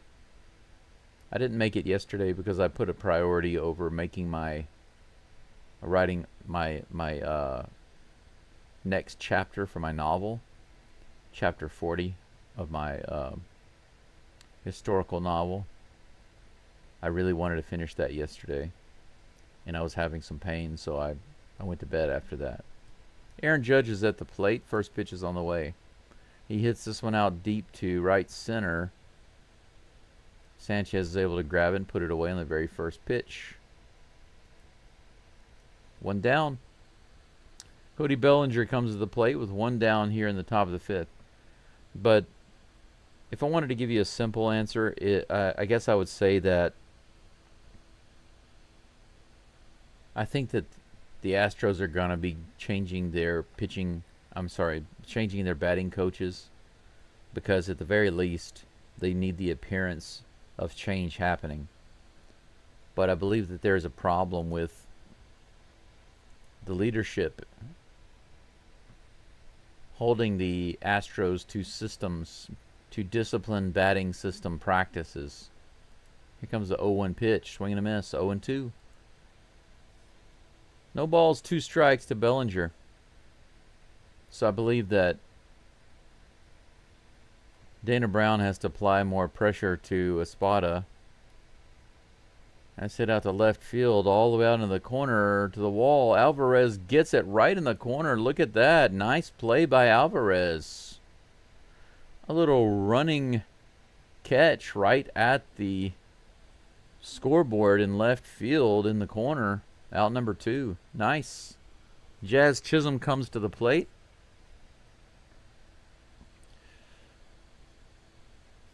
You have to have proper systems in place, and your players have to be buying into that system in order to have discipline at the plate, right? I think everybody would agree with that. And I think that the Astros leadership right now is not holding the players' feet to the fire with that discipline to those systems. And so how do you fix it? Well, that was a nice pitch. Change up, strike 2. Chisholm has a couple of strikeouts today, one looking and one swinging.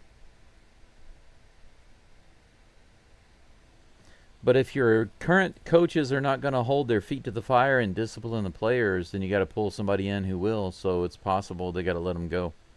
We'll see. In the dirt. 1 ball and 2 strikes to Chisholm. 2 outs, nobody on. Glenn, a lobster is any base runner that's left on base and not moved around. Not at the end of the inning, just after an at-bat. Below the zone, 2 balls and 2 strikes.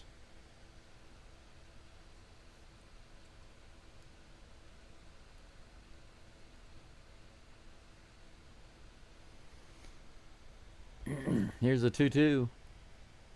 Woo, just a little low and outside. Full count.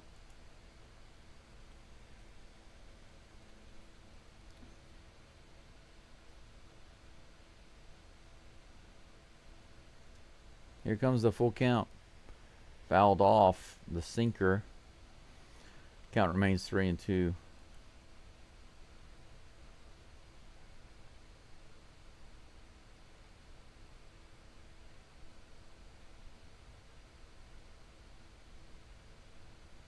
Here comes the 3-2. Ripped to the right side and through the hole. That's going to be a base hit for Chisholm. No completely perfect inning here. Got a runner on first with 2 outs.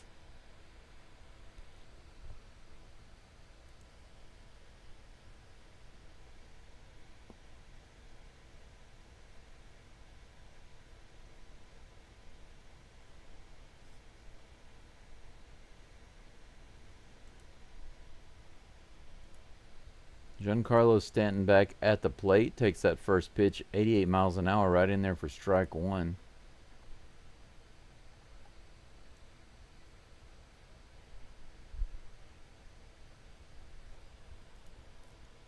Alexander up to 94 pitches. Man.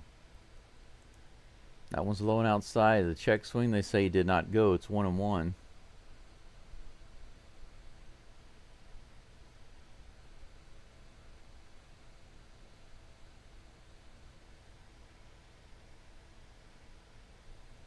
Here comes the next toss.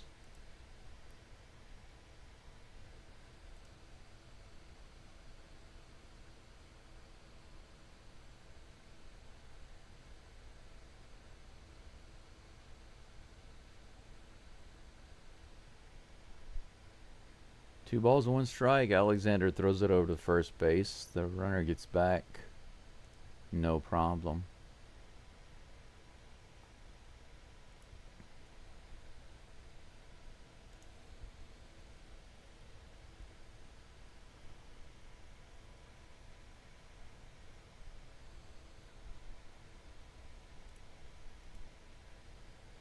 The 2-1 pitch goes in there, but not in the zone.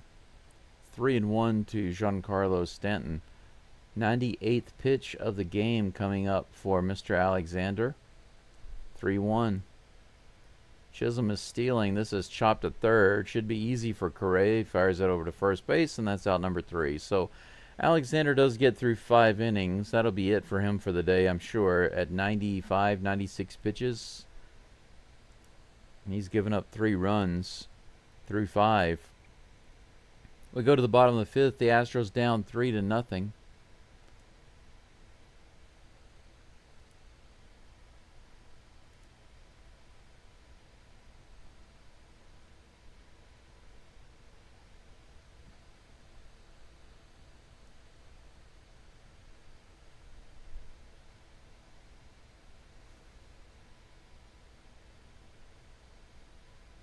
I've got a little acronym for you so you can understand lobster.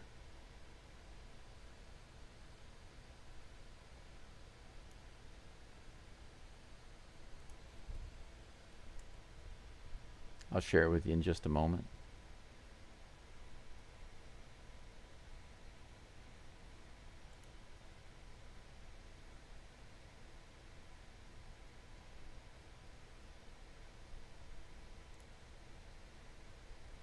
Where is it at?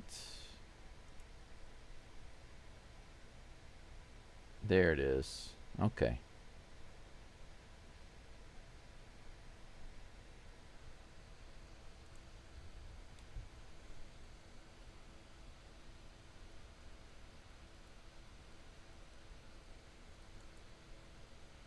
There you go. That's my definition of lobster. It's an acronym. Left on base, stranded, traffic ending rallies. Take off the E. Sorry about that.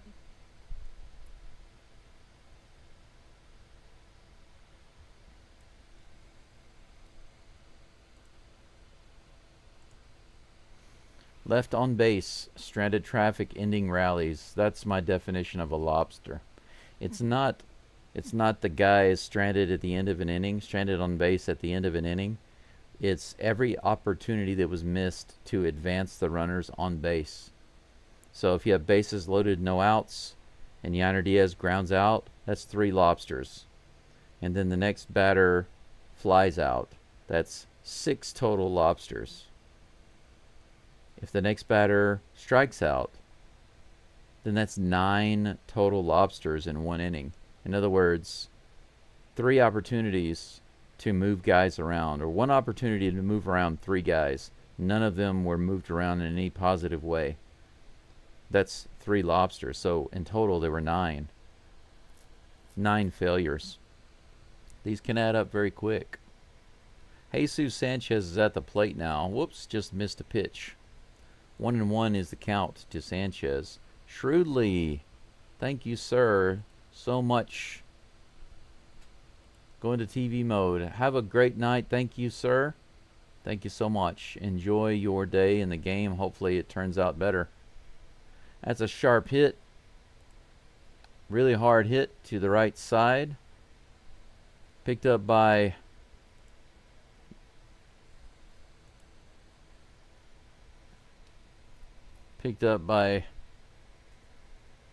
Chisholm, looks like, and thrown over to first base for out number 1.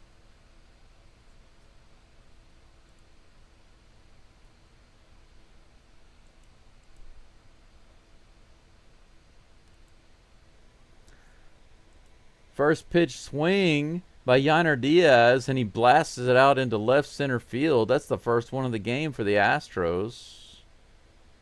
First pitch swing of the night. The irony kills me. Double for Yainer Diaz. 2-seam fastball right down the middle and hit right into the gap. And we have a runner on second base with 1 out.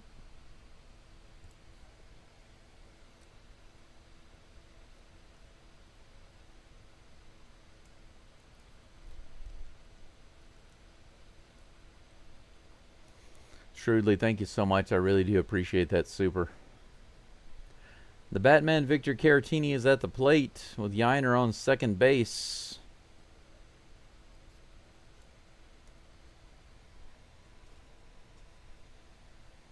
Here's the toss. Caratini, look at that. Very first pitch, Caratini goes to the right side. The ball bounces past Chisholm and into right field. He couldn't handle it, so we have runners on the corners with 1 out. How about that?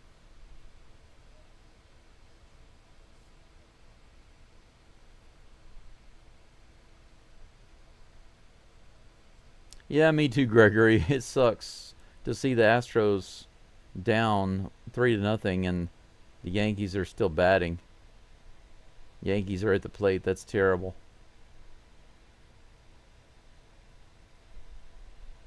Ramon Urias comes to the plate.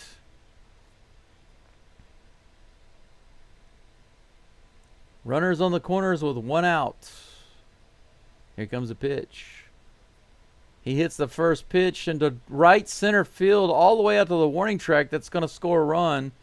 Diaz can jog home on the tag. 3-1. Ramon Urias is actually leading the American League in the sacrifice fly category. He's got another one right there. 3 batters in a row have gone after the first pitch. 2 hits and a sacrifice fly. It's 3-1 with 2 outs. The Batman on first base, and Taylor Trammell comes to the plate.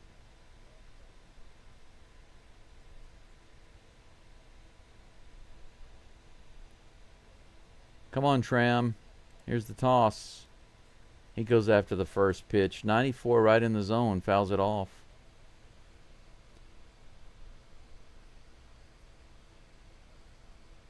No lobsters. Leftover burgers. Leftover burgers.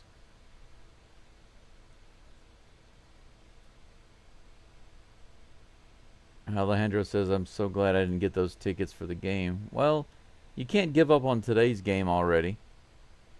If you didn't go to yesterday's game, I could be happy about that, about missing that game. But this game isn't over yet. I think it's the same team as the New York series, because they're bipolar. That's hit sharply at Chisholm. He knocks it down and goes to first for out number 3. Trammell grounds out, and he's very dissatisfied with himself. Well, the Astros do get a couple of hits that inning, so that's nice. 6 hits for the Wanks, 4 hits for the Stros. 3-1. Finally got a run on the board in the bottom of the 5th. Just down by 2. If this bipolar offense can stay manic, maybe, just maybe, we can come back and win this game. Top of the 6th coming up. My guess is that Stephen Okert will be on the mound for the Stros, but we will see.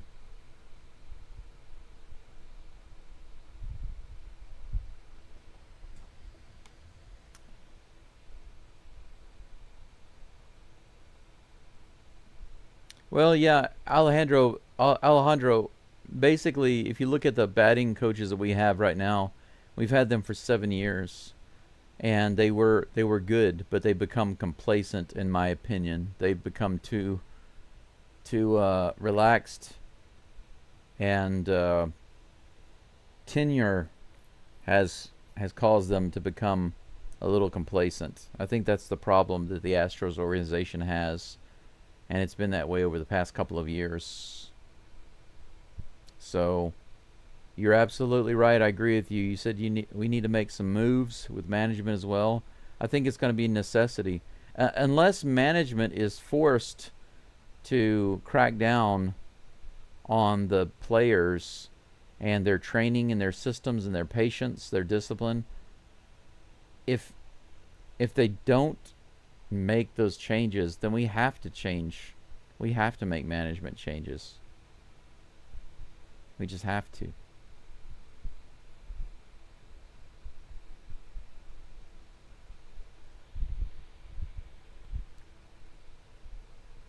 I don't think that the guys that we had come in after the scandal have anything to do with our current problems. I think that the problem is just complacency and weak leadership.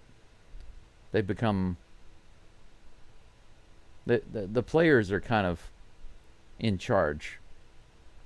They may not want to be. They might not think that they are, but basically that's what's happened. The pitching staff and the Astros hitters are kind of doing whatever they want, and we can't have that. We got to have a system in place. Steven Okert is on the mound. First batter at the plate takes a pitch low and inside for strike one, and that is Ben Rice. Prodigy said Caratini doesn't have to move to Maine. That's right. He didn't have to go for those lobsters. Here's the 1-0 pitch, or 0-1 rather. Way outside now. It's 1-1.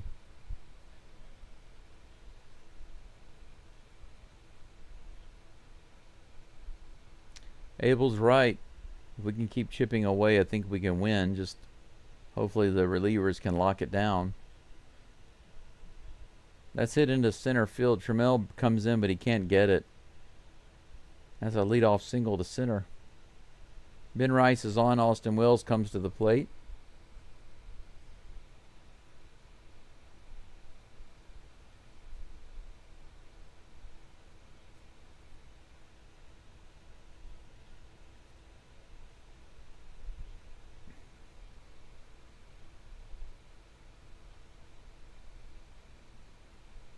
Here's the pitch.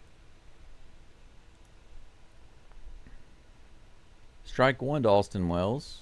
Runner on first. Top of the sixth. Wanks up 3-1. Here comes the toss to Wells. That's hit into left field, and it's going to be off the wall, off the scoreboard. They're going to throw it to second, but the throw is off, so he gets to second with the double. Wells on second base.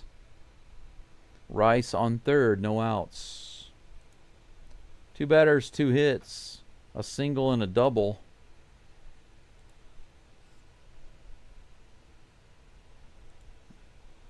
Another opposite field smack by left-hander off the middle of the scoreboard. Somebody check that baseball because it might have gotten a gash. Might need stitches. We should pad that wall, pad that scoreboard so that it doesn't hurt the baseball.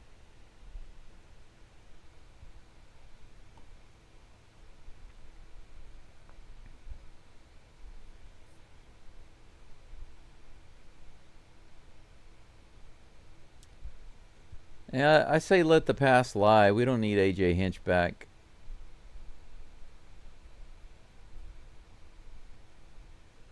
We just need leadership, that's all. We need people to hold the players accountable and to implement the systems. It's very simple. Implement the right systems and hold them accountable and discipline. It's very simple, but they're not doing that. 1-0 is the count to Volpe. Runners on second and third with no outs. Here's the pitch from Okert. Fouled off, 90 up and in.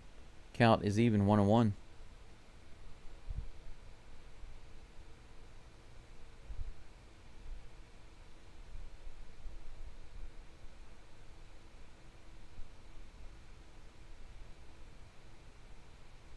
Here's the pitch. Fouled off again. 92-mile-per-hour fastball. Fouled off on the right side. 1 ball, 2 strikes. Trade batting coaches?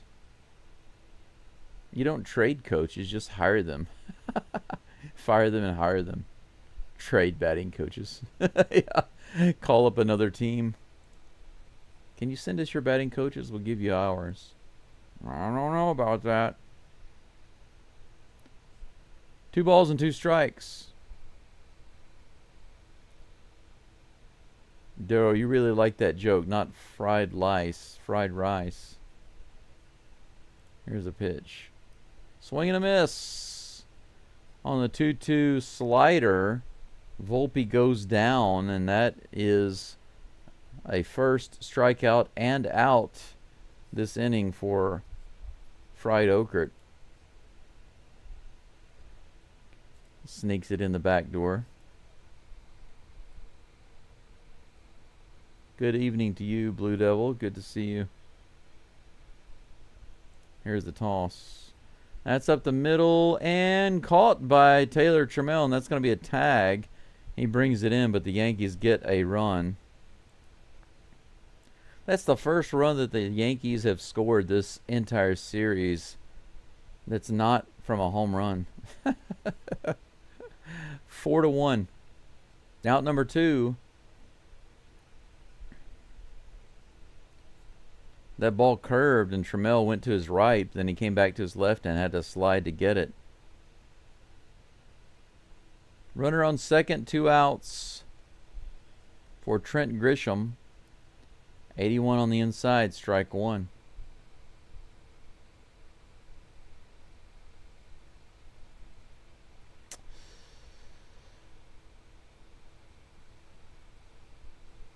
Yeah, Richard, I don't understand why. I don't know. I often feel that Richard, somebody's on your account and they come in here and just start dropping stuff because you were never like this before, but sometimes you come in here and you just start dropping some of the worst stuff. 2 balls and 1 strike to Trent Grisham.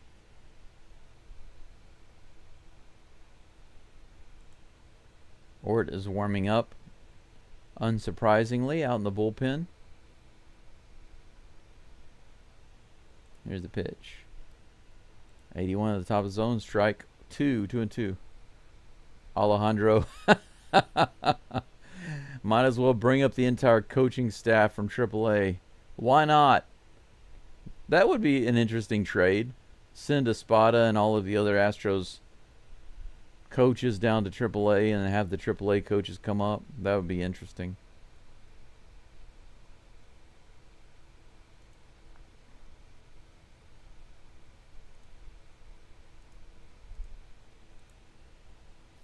All right. Slider low and outside. Swing and a miss. Okert picks up the strikeout, so the inning starts off a little rough, but he finally shuts it down. The Wanks get 1. 8 hits, 4 runs. The Astros with 4 hits and 1 run. 4-1 going into the bottom of the 6th. Sweet Richard, I put you in timeout for 24 hours. You won't be able to be back until this time tomorrow. Because I can't figure out if it's really you and you're just being a jerk, or if somebody else, like one of your kids or something, is on your account just coming in here and trolling. I really don't know, but I'm getting a little exasperated with it. So I think that if you come into another game with that same talk, I'm just going to permanently ban you. Just letting you know, if you're listening. Right now, nobody can see your messages. You're in timeout on the channel for the next 24 hours. But if you come back into the next game dropping more negativity about the Astros, then I'm just going to permaban you.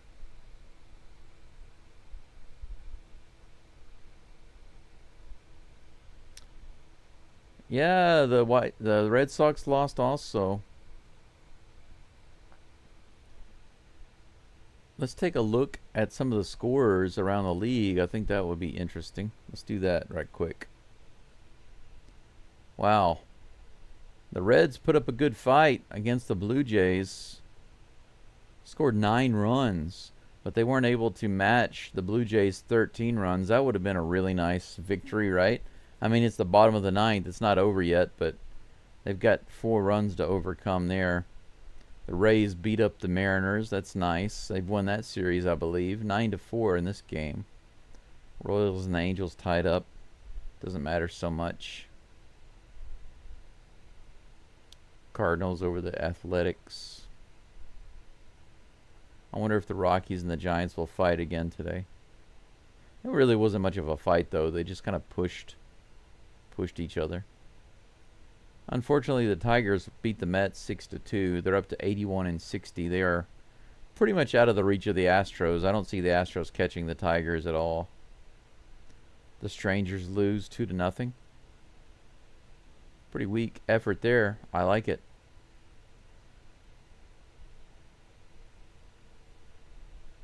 Pirates beat the Dodgers. That's funny. Isn't that 2 games in a row? Am I right that they beat the Dodgers? I love it. Anytime the Dodgers lose, that's great. Look at this. Jeremy Pena hits a home run right off the bat. While we're checking scores, I'm sitting here checking scores. Pena hits a home run. It's 4-2. So maybe that's what I need to do more often. Instead of looking at the game, just check the scoreboards, and the Astros will hit a homer.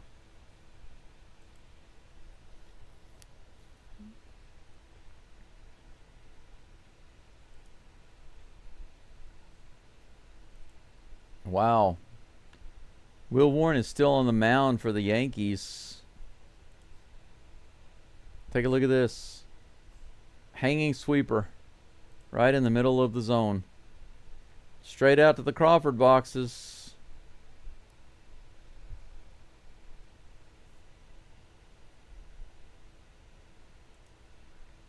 First pitch. Love the look on Pena's face. He looks angry right here. Take a look at what he does. Oh, they didn't show it. Pitching coach comes out to talk with Will Warren. Looks like that's going to be it. Or is that the manager? All right. Yordan Alvarez is due up, but they're not going to let Warren pitch to him. That's going to be it.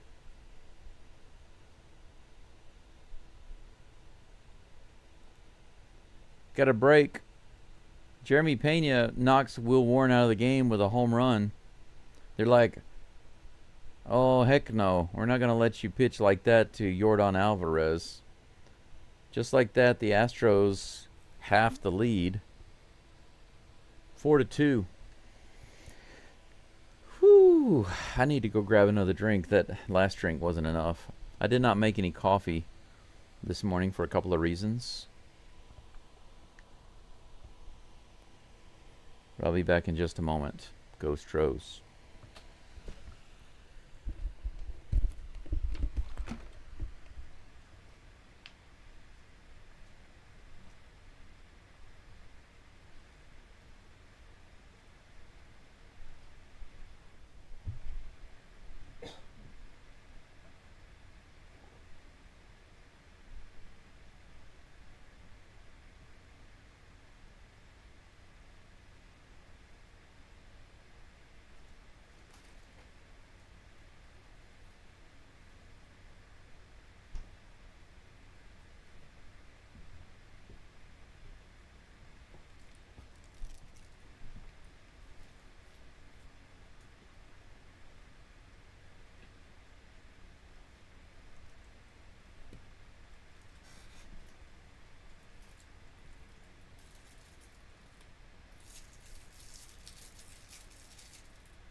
All right, here we go. Fernando Cruz on the mound for the Yankees.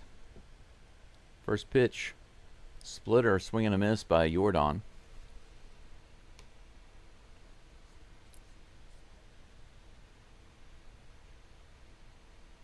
Here's a pitch. Opposite field line drive over the head of Stanton and against the wall. That's going to be a double for Yordan. He strolls into second base. How about that? Opposite field line drive rip. Yordan having himself a day. 3 for 3. 2 singles and a double. The hitting continues. Once again, It reminds me of those times in the past, all those times where they bring in a relief pitcher for Yordan Alvarez and he punishes that pitcher. It's like it doesn't really matter at all who you bring in. Altuve's at the plate. 81 above the zone and called a strike. Come on now. Threw that ball at Altuve's nose.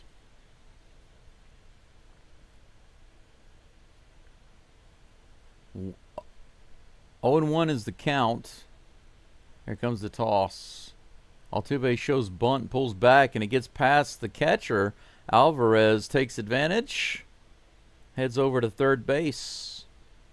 We have no outs. Runner on third. Superman at the plate.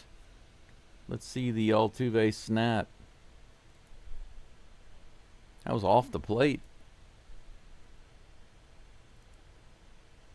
Yordan was on top of that. Here comes the 1-1 pitch. Altuve takes that one. That's another wild pitch, but he's able to keep it in front of him, so Alvarez cannot come home.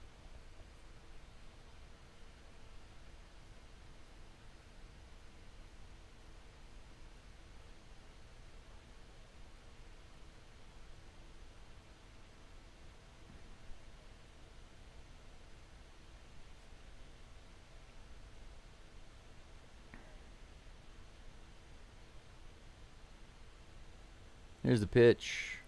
Swing and a miss. Low and outside in the dirt on the splitter. 2-2 is the count. Come on, Altuve. I got your jersey on today, bro.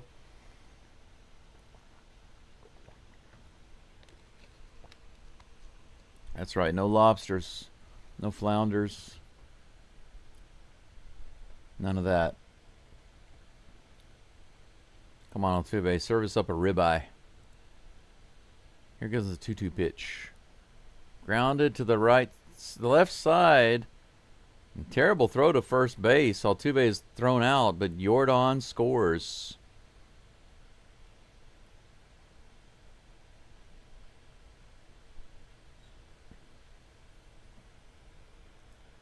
Altuve's going to get an RBI right there. Astros are down by 1, 4-3. Alvarez was off and away as soon as that ball was hit. The third baseman looked home like he wanted to come home.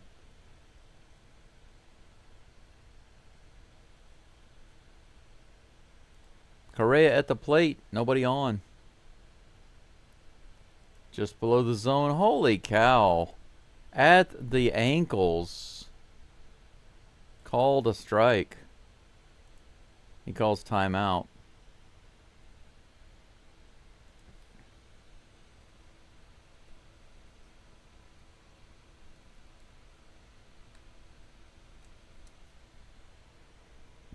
Here comes the 0-1 pitch. Correa takes a nice swing at it. Below the zone. Fouls it off. 0-2. One down. Nobody on.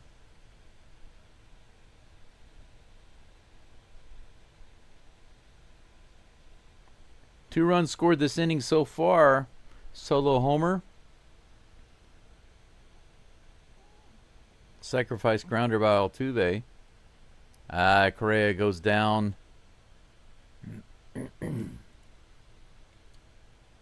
Ball in the dirt. Swing and a miss. Correa looking really bad right now. 0 for 3 today. With 3 strikeouts. 3 strikeouts for Correa today. Jesus Sanchez comes to the plate. A hit by Sanchez right here would be a really big deal. Here comes the pitch from Cruz. Swing and a miss on the splitter, low and inside.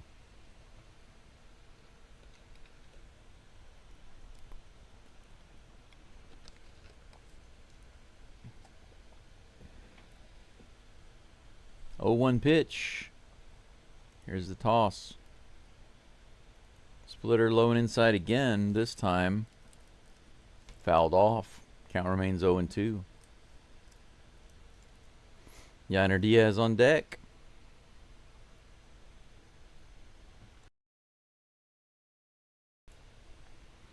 Shoot says that Korea has been bad for a while. I blame the Astros systems for 50% of that.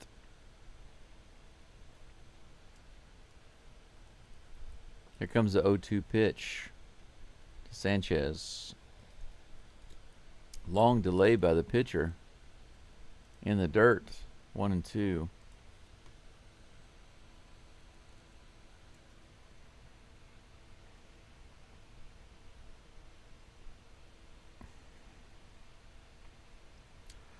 Cray doesn't need to go back to camp. The Astros as a whole are not being disciplined at the plate. They all need to go back to camp, not just one guy. That's ripped into right field. Sanchez with a nice hit. He rounds first, but he's going to have to put on the brakes. What a nice rip to right field. The Astros have another base runner. That 82 mile per hour splitter low right below the zone. He was able to go down and get it and rip it out into right field. Good piece of hitting there by Sanchez. That's 7 hits now for the Astros. They're only 1 hit behind the Yankees.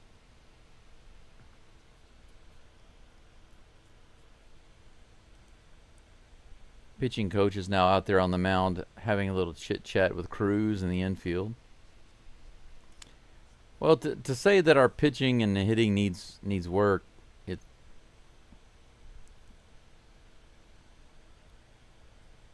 pitching has suffered from injuries. So to say that it needs work is not really representative of the pitching issue. Most of our guys are coming back from surgeries and injuries. So they need time. I wouldn't say that they need work. They need time. Here comes the pitch to Diaz. Splitter low and away. Ball 1.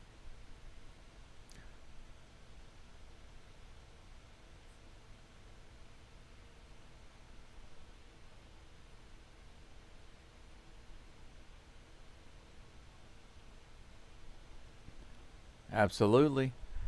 This is a tapper off the glove of the pitcher, but he grabs it and lobs it to first base for the 3rd out. So, Astros get 2 runs, one off of Pena's homer, and another one thanks to Jordan's double, and then being driven in on Altuve's infield fielder's choice. 4-3. Astros down by 1 going into the top of the 7th. It's a 1-run game right now.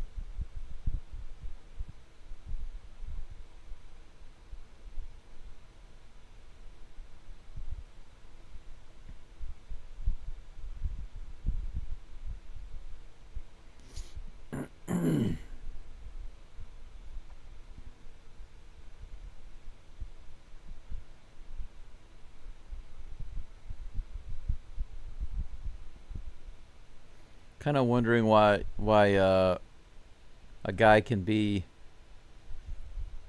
in here, kind of come in here suddenly singing the praises of the Red Sox and also talking about the Astros like they're his team.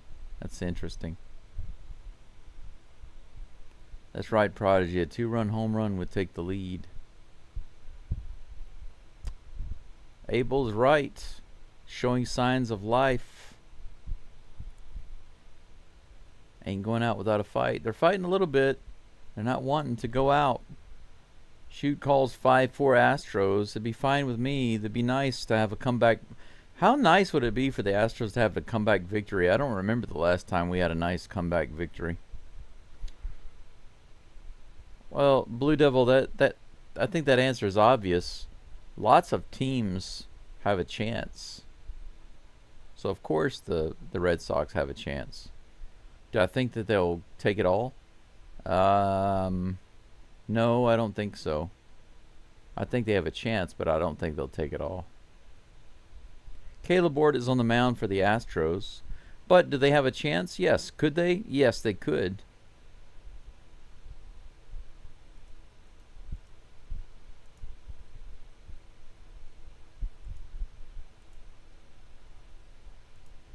All right.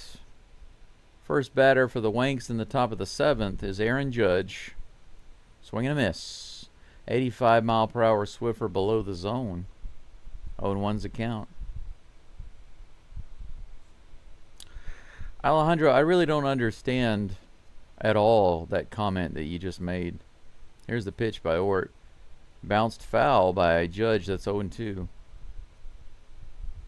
Alejandro, you said, I'm a Houston native, so of course my heart is in Houston, but I've seen strong potential with the Red Sox. What does that even mean? It sounds like you're a bandwagon fan. If I see potential in another team to go to the World Series, I'll root for that team. This is hit hard into left center field. Trammell comes over and puts it away. Good play. Jordan taps him on the butt. One away. If you're thinking about pulling for a team because you think they have potential to go to the World Series and win it, I don't understand that mentality. Not even a little tap on the butt.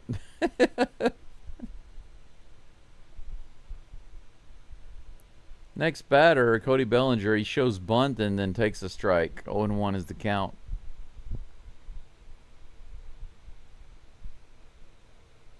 Yes, it is, Shoot. It's definitely a perfect day for a Jordan bottom of the 9th 2-run bomb. That's for sure. 96 miles an hour. Swing and a miss. 0-2. You know, if the Astros... Let's see. Let me take a look at the batting lineup here. 2, 3, 4, 5. I think that Jordan's not going to bat in the 9th, though. I think he's going to bat in the 8th. A bottom of the 8th 2-run bomb would also be okay. 1 ball and 2 strikes to Bellinger with 1 out, nobody on. That's in the dirt. 2-2.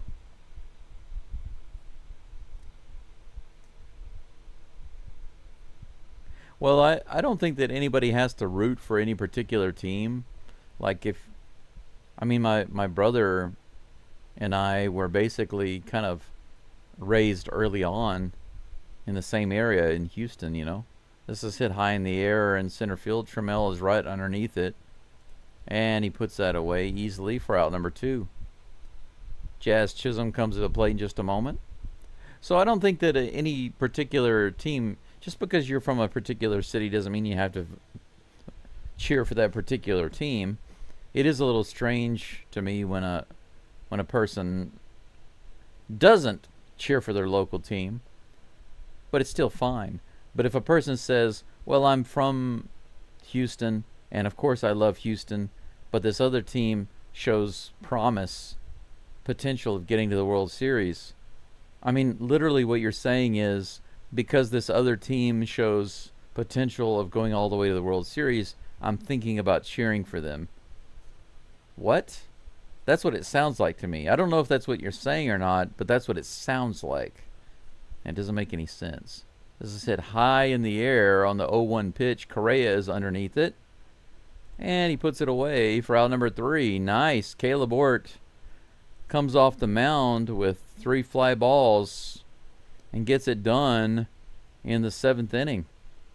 7th inning stretch time, everybody. We go into the bottom of the 7th. Astros down by 1, 4-3. 8 hits for the Yankees, 7 for the Astros. Pablo, get real about what? I don't know what you're talking about. You're going to have to elaborate. I have a feeling that I'm afraid to ask, but I'm always real. Everything I say is very real. Trust me.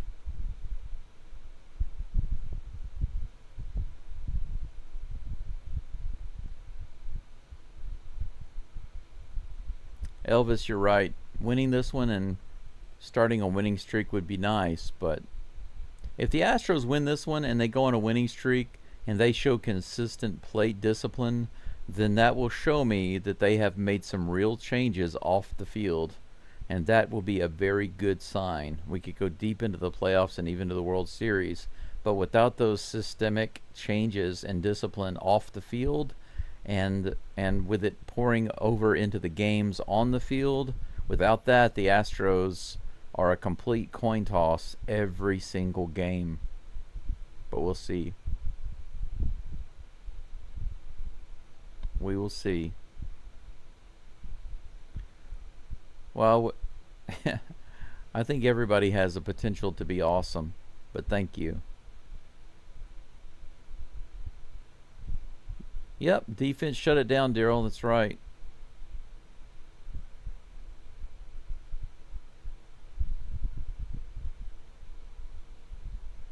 Well, if you've always liked the Red Sox, then I can understand that. The way you worded it earlier sounded strange. It sounded like a bandwagon type situation, right? Where someone just starts to really like another team just because they have the opportunity. They seem to be doing really well. Maybe they're destroying everybody and they think, oh man, that team is going to go all the way. So they start liking them and following them just for that reason. That's a bandwagon fan. I wasn't saying that that's what you were, but that's what it kind of sounded like. That's all I was saying.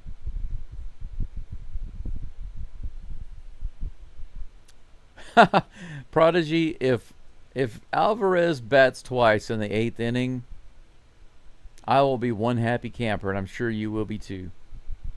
Yes, Gregory, that's right. Mariners lost. That's wonderful. Wonderful news. The Batman is at the plate. 87 miles an hour on the changeup. Below the zone, swing and a miss. Strike one. Ramon Urias is on deck, followed by the Tram, Taylor Trammell. Right now, it's the Batman. It's the same bat time and bat channel. Come on, Batman.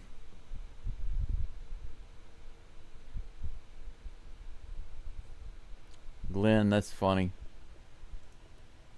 Hey, Caratini lines it out opposite field into left field. The Batman comes through. Heck yes. Runner on first base with no outs. We got a leadoff base runner, and that's hit number 8. The Astros and the Yankees are tied for 8 hits. 95 miles an hour, four-seam fastball on the outside. They're going to bring Melton in to pinch run for Caratini at first base. Urias at the plate. That was similar to what some of the guys were saying the other day, Glenn, about going to get a snack or going to eat something, and they come back, the Astros have runs on the board. Here's the first pitch to Urias.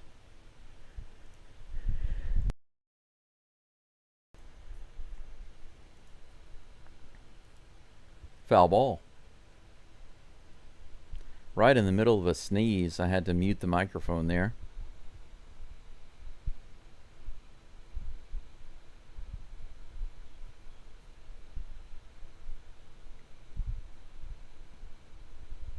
Well, if Pena's home run or something he said caused a spark, I'm all for it.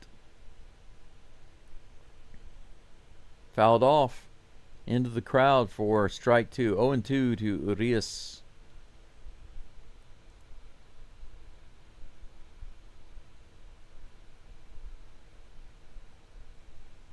Urias doesn't have a hit today, but he does have a long fly ball RBI. Sacrifice fly. Here comes the 0-2 pitch from Luke Weaver. 96 right in the middle of the zone, swing and a miss. And I think I haven't changed the name on the screen yet. Fernando Cruz is still up there. Let me change that. There we go. The Tram is at the plate. The doors have opened at the station. Will the Tram come out and make the rounds? We'll see. Oof. 88 miles an hour. All in the changeup, swing and a miss at the bottom of the zone.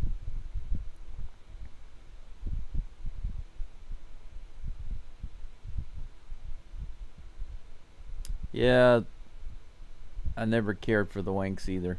I respect them, but I don't like them.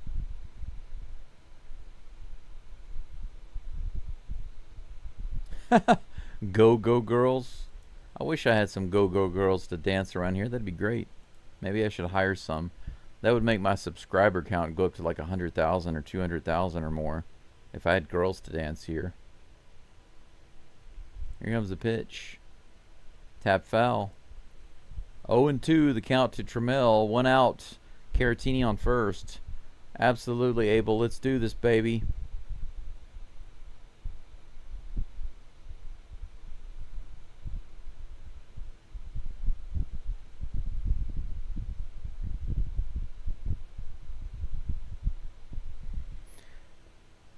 Here comes the 0-2 pitch. Come on, Tram.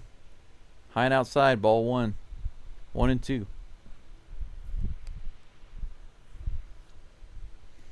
Yankees bullpen has another guy going, Camilo Duvall.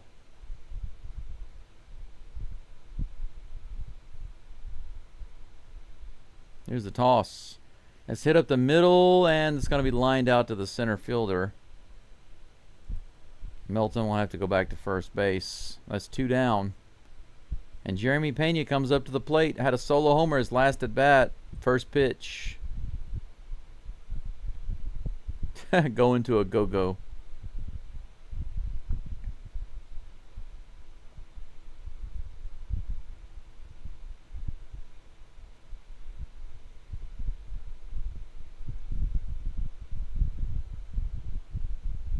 Pablo playing around in the chat.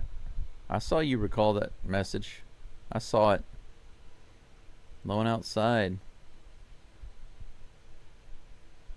Ball 1 to Pena. Gregory, thank you so much for that.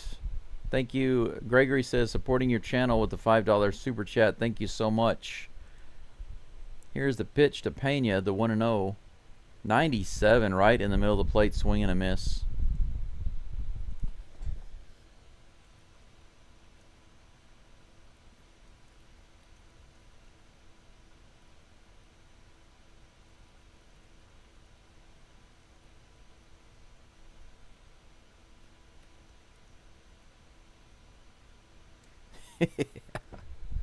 Gregory, thank you for the supporting of my channel that you support on my channel.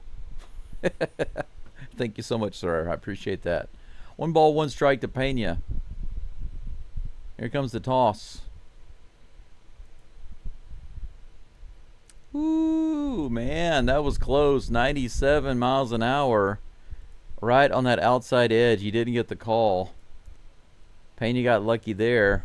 2 balls and 1 strike. But like I said earlier, as long as it goes both ways, it's fine with me. Weaver steps off the rubber for a moment.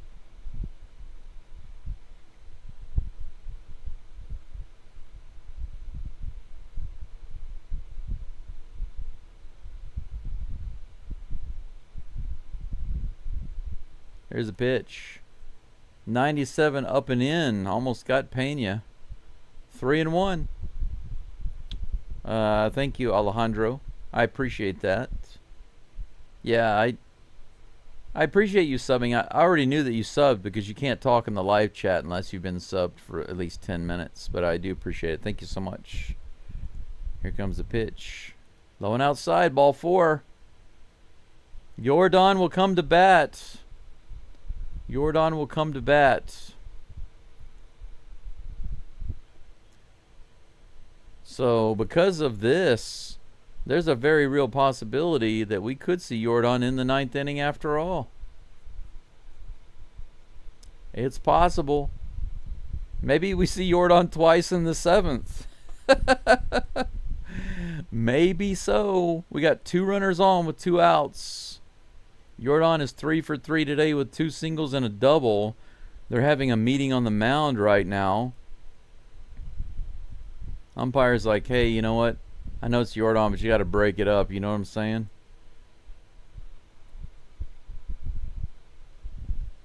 Jordan Alvarez, he could really destroy the Yankees fans right now with 1 swing of the bat.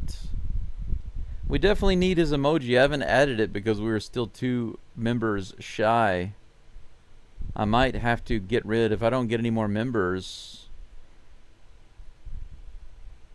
I might have to get rid of one of my other emojis, but I really didn't want to do that.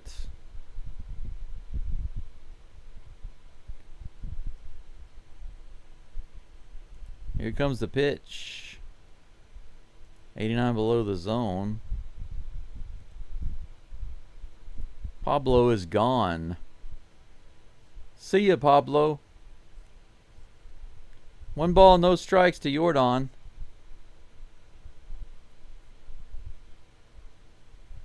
Here comes the next toss. 96 miles an hour on the outside edge, strike 1. Jordan's not quite sure about that one, but it was not a bad pitch. 1-1. Runners on second and first. Here comes a 1-1 from Weaver. Line drive, left field, it's down. That's going to score a run and tie it up. Melton comes home. Here's the throw. He's in there easy. The ball bounces away and lands off the umpire. And check that out. Jordan goes to second in the chaos. We have runners on second and third. Jordan with another double. How about that? 4 for 4 today. 2 singles, 2 doubles. Nice opposite field rip. Look at that. Boom, baby.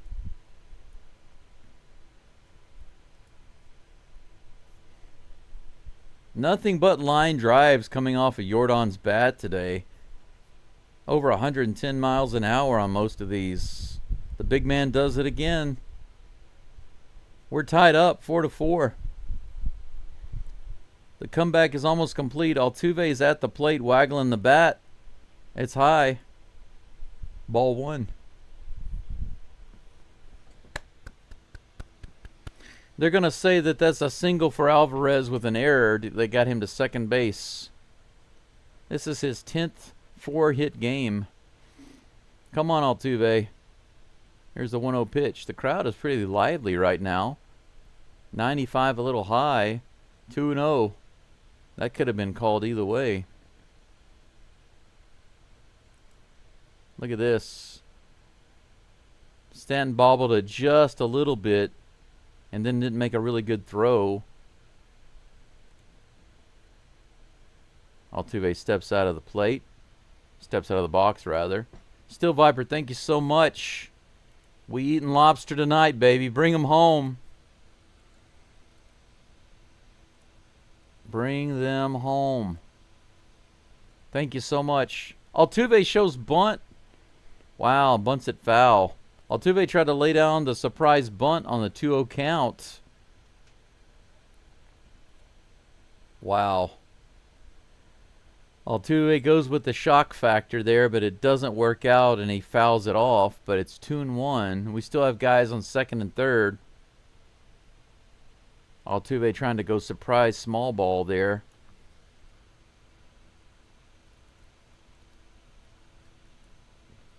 Thank you, Sarcastic Prodigy, for that super chat. Wide, 3-1. Weaver sweating a little bit, looking a little nervous. This game is tied right now in the bottom of the 7th. Runners on second and third. 3-1 to Altuve. Here comes the toss. Altuve hits it to center field, and it's going to be playable, looks like, at the warning track. Wow, he gave it a ride all the way out to the warning track, but it was caught. But thanks to Jordan, the big man right there, and the traffic we had on base, Jordan brings home some of the lobsters to cook. The villagers are going to eat a little bit tonight. 9 hits for the Astros, 8 for the Yankees. This game is tied going into the top of the 8th.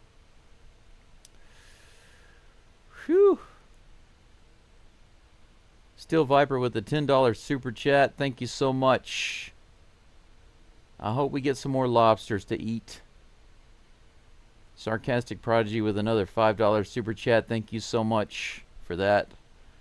Greatly, greatly appreciated. Man, Altuve with the ball all the way out to the warning track. So close.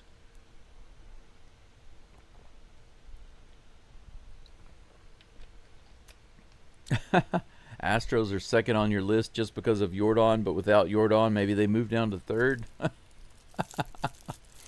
It's kind of interesting, but I can kind of understand, because even though I was a Rockets fan, whenever Michael Jordan played, I also became a fan of the Bulls.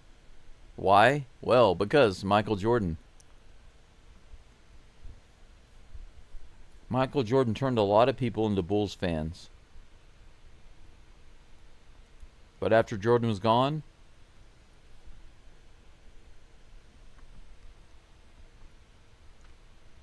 I didn't care about the Bulls anymore.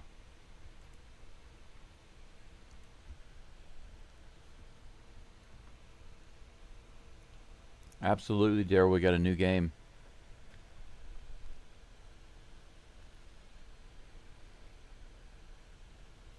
Magnum PI is on the mound for the Astros, Brian King.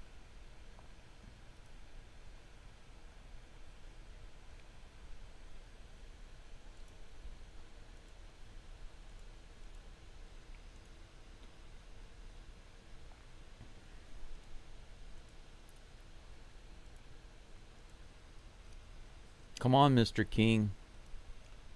Little Magnum PI mustache power.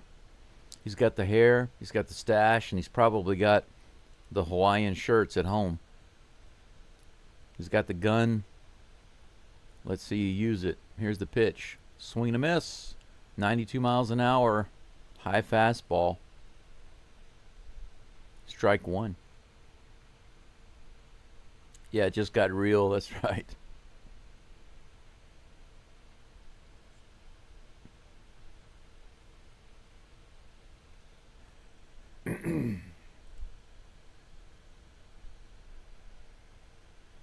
I think that we're definitely going to go through a...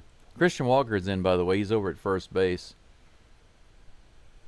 Here's the pitch. Up and in. Ball one. 1-1 is the count.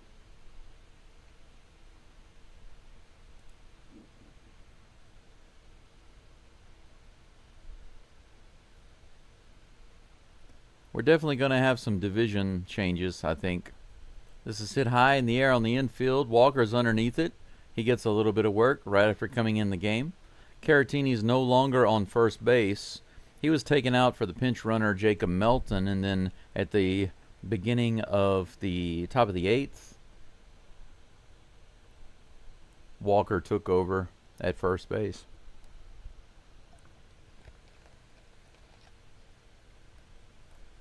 Ben Rice at the plate. 1 out, nobody on. Here comes the toss. Nice. 79 mile per hour Swiffer right in there for strike one. I have no idea about the teams being added, but I'm pretty sure that the divisions will be altered. That seems inevitable. Here's the pitch. Grounds that one to the right side to Urias, who fires it to Walker, and out number 2. 2 up and 2 down. Excuse me. 2 up and 2 down for Brian King. Austin Wells due up.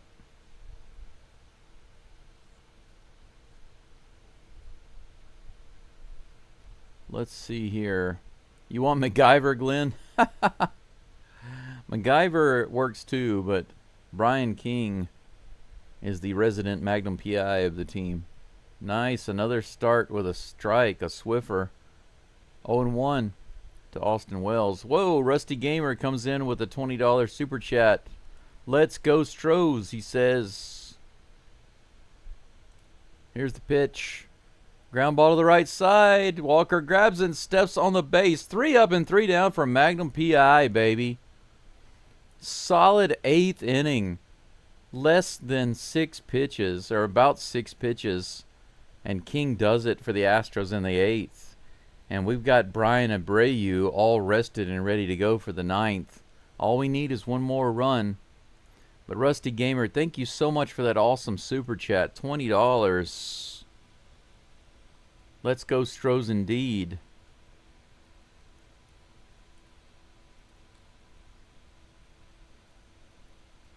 Bring those lobsters home to cook.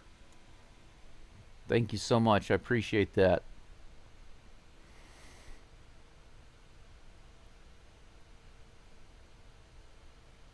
The question in the chat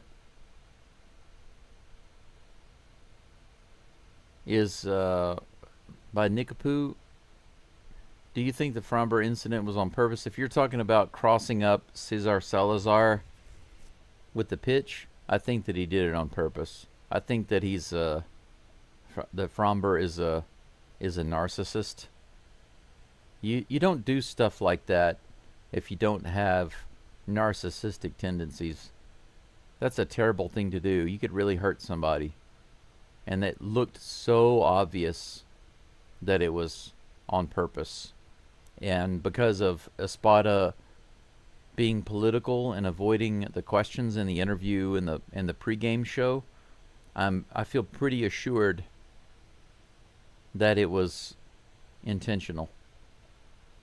And because of that, I am more than happy to see Fromber go away.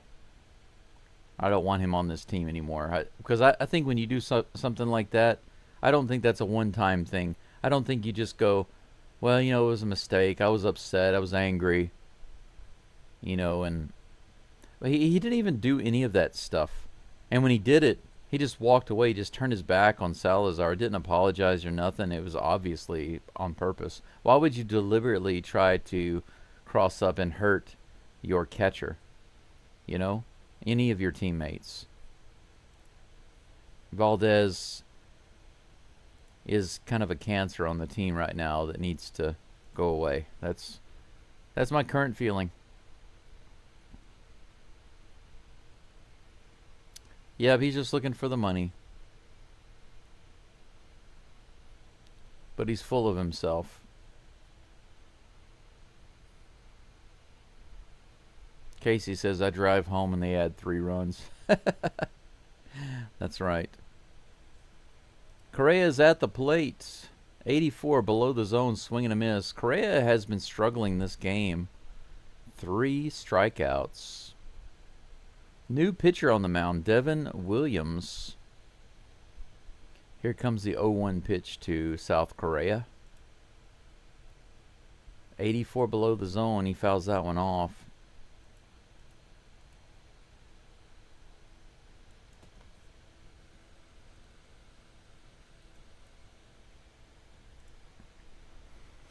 Oh, and 2's the count. Come on, Correa. You cannot strike out again. You must do something different. Here comes the 0-2. Little check swing. Did he go? They say he didn't. 1 and 2 is the count.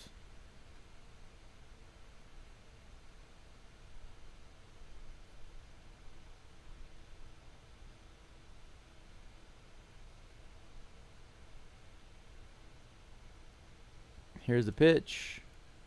Line drive to the right side. Correa hits it all the way to the wall. He's going to go for 2. He's going to have that easy, no problem. All right, that's the way to break it. 3 strikeouts for Correa. And here in the bottom of the 8th, he looks over at the dugout and he says, let's keep it going. 1 more, he said. Looks like he said, let's keep it going 1 more. Nice opposite field hit by Correa. And we got ourselves a leadoff runner on second base. Take a look at this.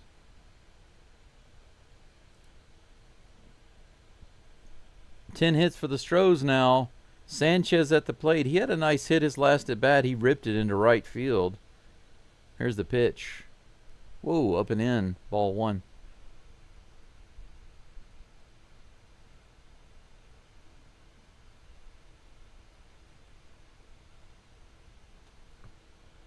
Well, Casey, I never said that Fromber had a... I wouldn't say his season has been a hell of a season. I wouldn't say that. It was. It was. Strike 1 to Sanchez. 1-1 is the count. Correa on second base, no outs. I think that his second half of the season has been completely hit or miss. It's been bipolar, just like the Astros batting. Here's the 1-1 pitch. Sanchez checks his swing. They say he did not go. 2 ball and 1 strike.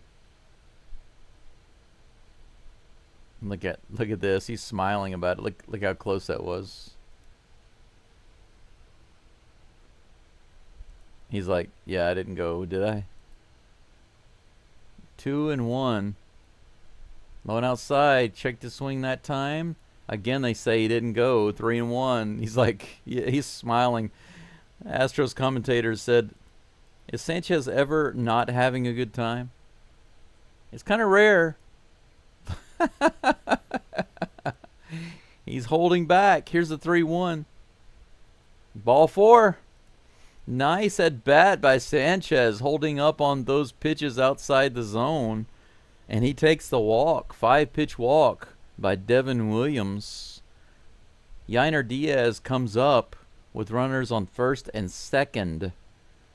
Fingers crossed for Diaz to get a big hit. Yainer, give him a shiner. We need one of those opposite field hits or opposite field homers that Yainer's so good at getting.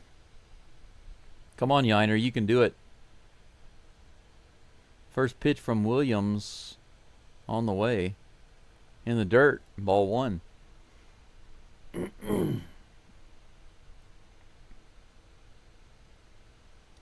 I was really happy that Fromber was starting to get himself under control this year. He was doing so much better.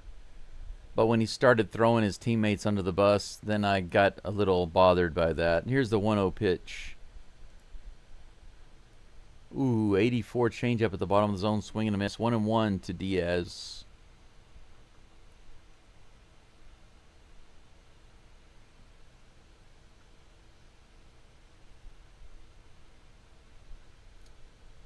Yeah, I've already got the pitcher's name changed. Here's the toss. 84 on another changeup, low and inside, swing and a miss. 1-2 is the count. Come on, Yainer. Give them the aforementioned shiner.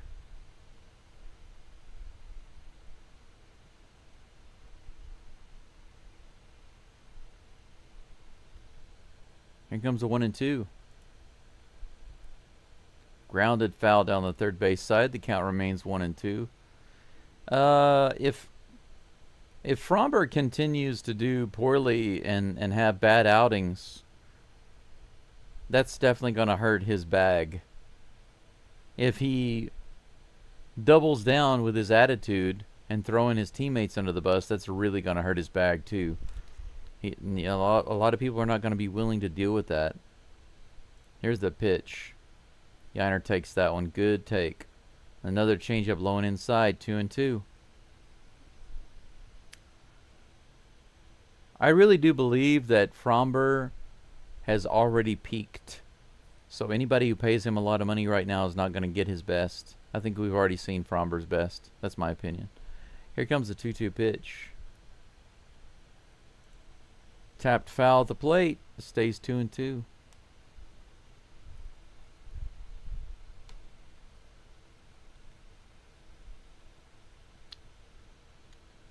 Well, Blue Devil, I appreciate that. No need for flattery, though.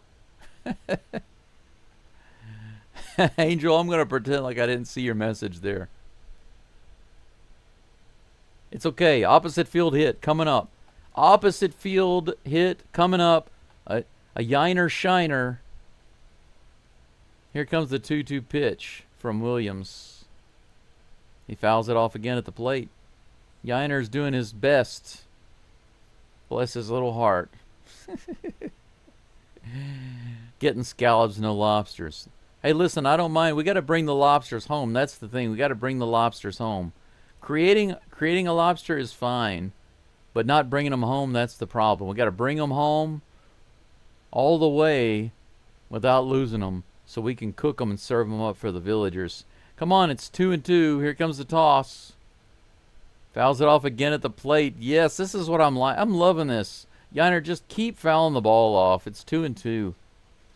Keeps fouling the ball off at the plate.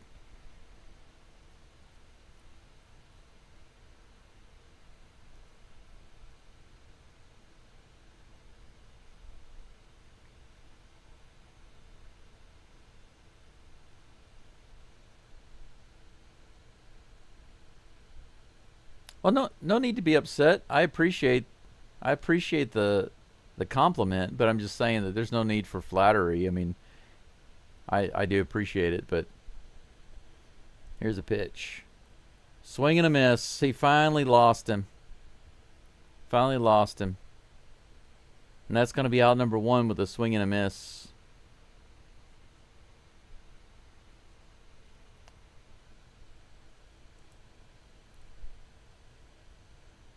Pitching coach Matt Blake comes to the mound.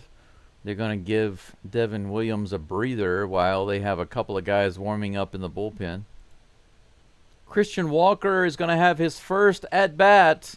We've got guys on second and first base with Christian Walker up and 1 out. So Gregory, if you're listening in, this is your boy. It's your opportunity to go crazy if Walker gets a hit. He could put us ahead. Well, with a little hit or a big one, he could put us ahead.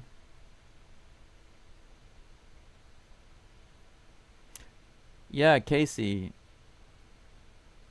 Yeah, started off 10-0. Yeah, he was on a roll. And then he's been falling apart. So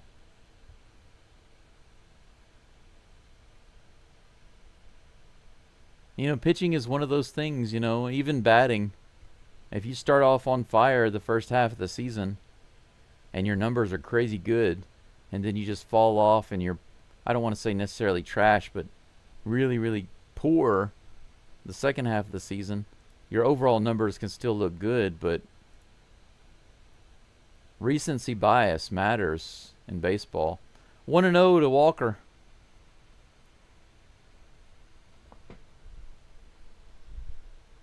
Yiner's swings were not awful at that at bat. They were pretty good. He fouled off a bunch of pitches. Here comes the 1-0 pitch to Walker. Foul tip, swing and a miss. 1 ball, 1 strike, 1 out, 2 runners on.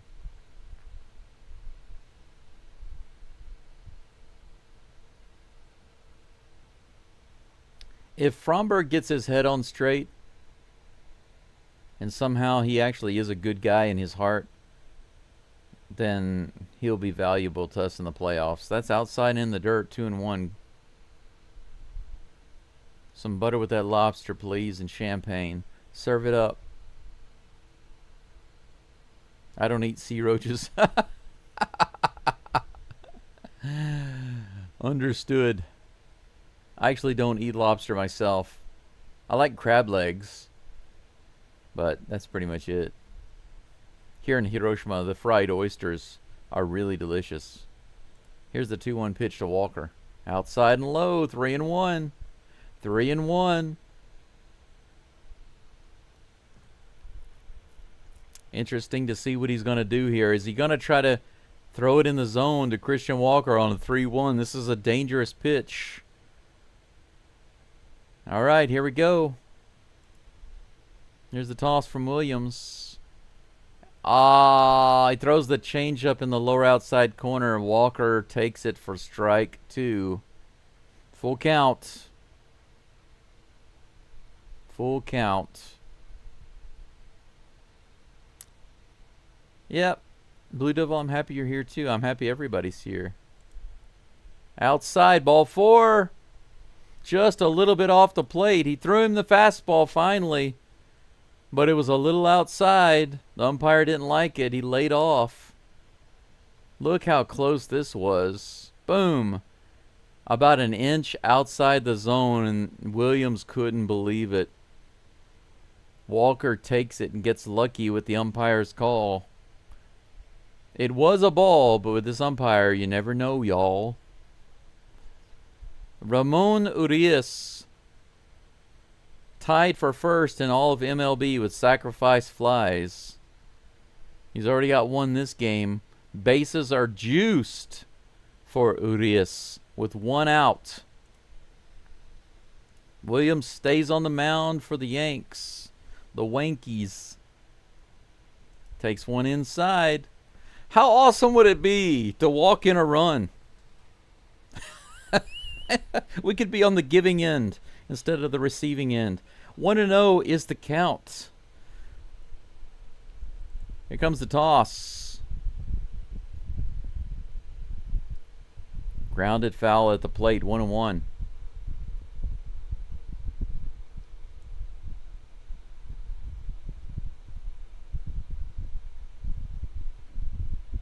Double steal, I saw that. Feel the force.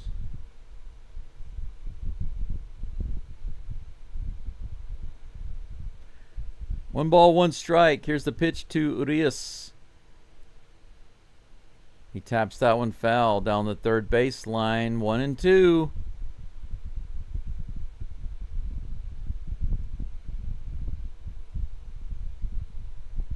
It would be nice to see a Ramon Urias grand salami to the Crawford boxes, wouldn't it? But as long as we get at least one run. Here's the 1-2 pitch. High and outside, 2-2. Yes, it would. A return grand slam would be splendid. It would be a nice answer for the Astros to go up 8-4 here in the 8th. 2-2 with a 4-4 game. Here's the pitch. Swing and a miss, up and in. That was a ball 3. High and inside fastball. Way out of the zone. Too far up and in. Urias goes down. Up and in on the fists. Terrible pitch to be swinging at. But that brings up the Tram, baby. His first game back. He hasn't played since August 20th. First pitch on the way. Low and outside, ball 1.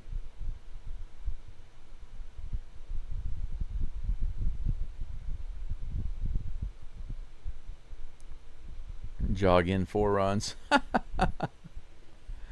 1-0 is the count. Here comes the pitch to the Tram.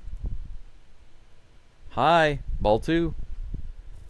By the way, I don't know if you guys know this or not, but Taylor Trammell is one of the top pitch takers, most patient batters on this team. Did you know that?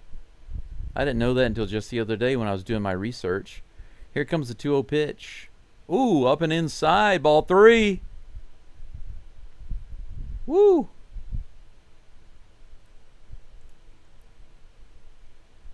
That was actually a strike, but they called it a ball. But Trammell was kind of close to the plate, and he had to pull back to keep from getting hit. Umpire called it a ball. 3-0. Is the Tram going to ease out of the station with a walk? Here it comes. Fourth pitch. 3-0. He takes it all the way. 3-0 is now 3-1.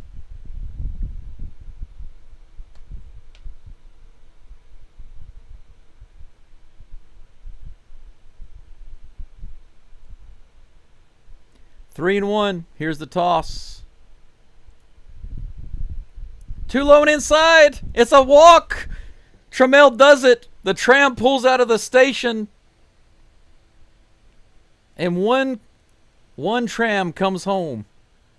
And he says, let's keep it going. Let's keep it going. Astros take the lead 5-4. How about that? The Astros have come back to take the lead on the walk by Taylor Trammell.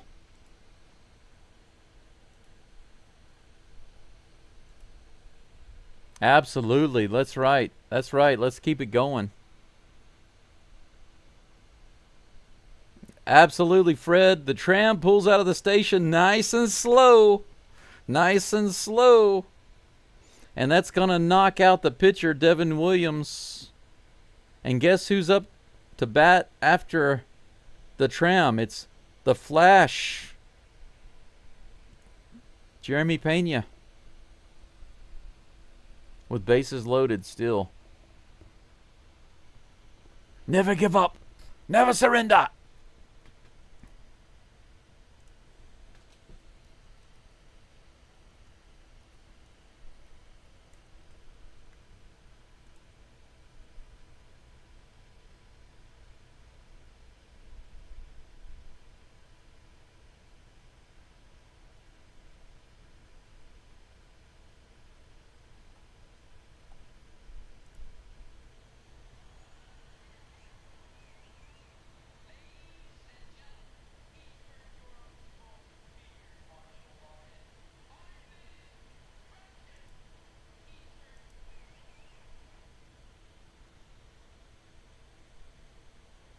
Here we go. Let's see here.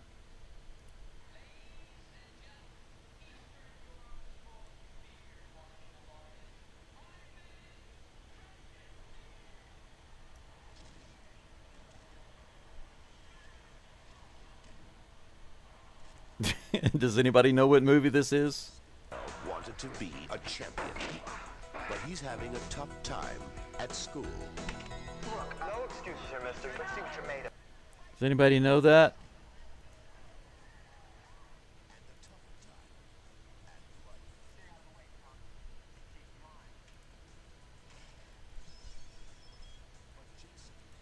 Yes, that's right. Shoot. Good job. It's no retreat, no surrender. Good job. Yes, sir. No retreat, no surrender. Good call.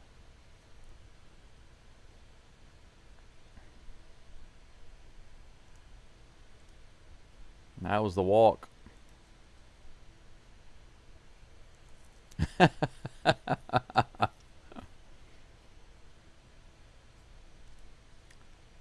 Oh, he got ejected. Oh, but that's funny. Isn't that funny? After the pitching change, Williams got ejected. Then the coach went out griping to the umpire.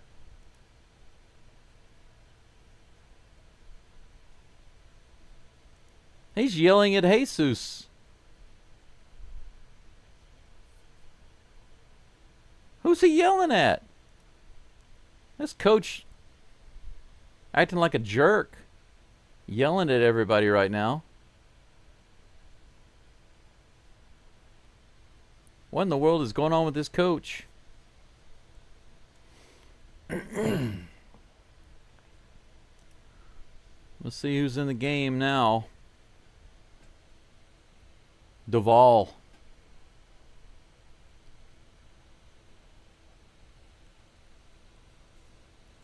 And he already has a problem with the pitch comm right off the bat. The crowd starts booing.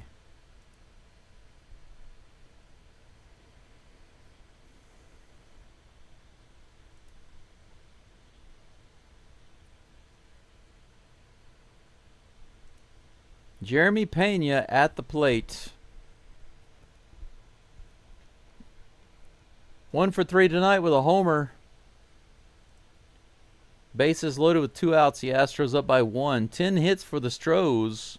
8 hits for the Yankees. Boone did not get ejected. I think he should have. But it's funny that the pitcher, Williams, got ejected after he was already pulled. Here's the first pitch to Pena. Grounded to the third base side, but foul. Pena goes after the first pitch. 0-1 is the count. Yeah, he's mad. Cry some more, right? Prodigy says there were some close calls there, but the Astros have gotten hosed on some calls in the series. Yes, and this game is no different. The Astros and the Yankees, I said that several times, right? The Astros and the Yankees both have been getting bad calls. Pena with a line drive to the right side. That's a hit. And that'll score another run. Sanchez comes in. Pena keeps it going. 6-4 Astros. Yeah, I don't understand why Boone was yelling at Sanchez. Sanchez was over on third base, and he was griping at him. 99-mile-per-hour cutter right in the bottom of the zone, opposite field, hit by Pena. Nice. 6-4, 11 hits for the Astros now. Right through the opposite field gap. Yeah, cry some more. That's right. Here's the next pitch. A balk! How about that? Jordan, when that pitch started to come in, Jordan backed out of the box. He was like, hey, that's a balk. And the umpire said, you're right. They called a balk. Walker comes home and scores. All of the runners will advance. Now we have runners on second and third. It is 7-4 Astros. And the Yankees are like, what in the world happened? It's a balk. Oh, yeah. Okay. Yordan Alvarez at the plate, baby. Well, we're getting our wish. Yordan comes to the plate twice in the same inning. Once again, He says he's having trouble with the pitch comm, and the crowd boos. Yeah, take a look at this. Yeah, he didn't stop. He didn't come set. As soon as he brought his foot back, he just went right into his windup without stopping. He didn't come set. You got to come set for a couple of seconds, right? Can't just bring your glove in and then throw. You have to bring your glove in, stop, and then throw. It's kind of like I always think about the rolling stop, you know. You come to a stop sign, people slow down and kind of go through, and then they speed up, and then the policeman pulls them over, and they say, I did stop. And he says, no, you did a rolling stop. You're not allowed to do a rolling stop. You must come to a complete stop.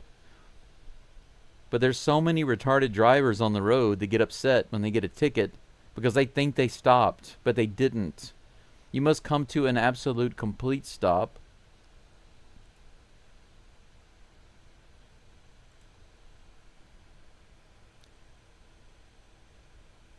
Now the Yankees are complaining again. They want to know why that last pitch didn't count. Because they're having pitch comm issues. The Astros fans are booing like crazy right now. You see, this is what happens when your team starts falling apart because of fundamentals and you're losing your lead. You have to start whining and crying about everything. Wah, wah, wah. Cry some more.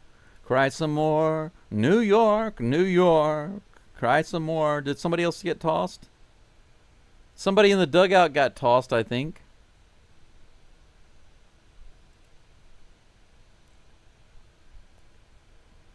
Oh, no, Boone was ejected. So, not just the pitcher, Boone was also ejected earlier. I was wondering why he was hanging around in the dugout. Comes a pitch to Jordan. He goes after the first one and rips it down the first baseline, but foul. We have runners on second and third with 2 outs. Astros up by 3. We have scored runs in 4 straight innings. 3 in this inning alone. Couple more on the way in the dirt. This could be a 5-hit game for Jordan. All he needs is 1 more. Yeah, screw John Boy. He's real fast to post negative crap about the Astros, but he's probably going to complain about this. He's going to find something to blame it on. It's a wild pitch. It bounces away, and that's going to score another run. Trammell comes home. He jogs home. 8-4. Everything going wrong for the Wanks right now. Cry some more. Cry some more. Look at this. This ball was in the dirt. Bounced way up in the air all the way to the backstop. Trammell was already like halfway to home plate. Altuve's out there giving the thumbs up. Jose Altuve approves. Here's the 2-1 pitch. Outside on the 98-mile-per-hour cutter. 3 balls and 1 strike to Jordan. We got 1 guy left on base, and that's Pena, the Flash at third base. Come on, Jordan. Tears of New York. That's right. Instead of Gangs of New York, Tears of New York. Here's the 3-1. A little outside. He gets a strike call. Jordan thought it might be ball 4. It's full count now.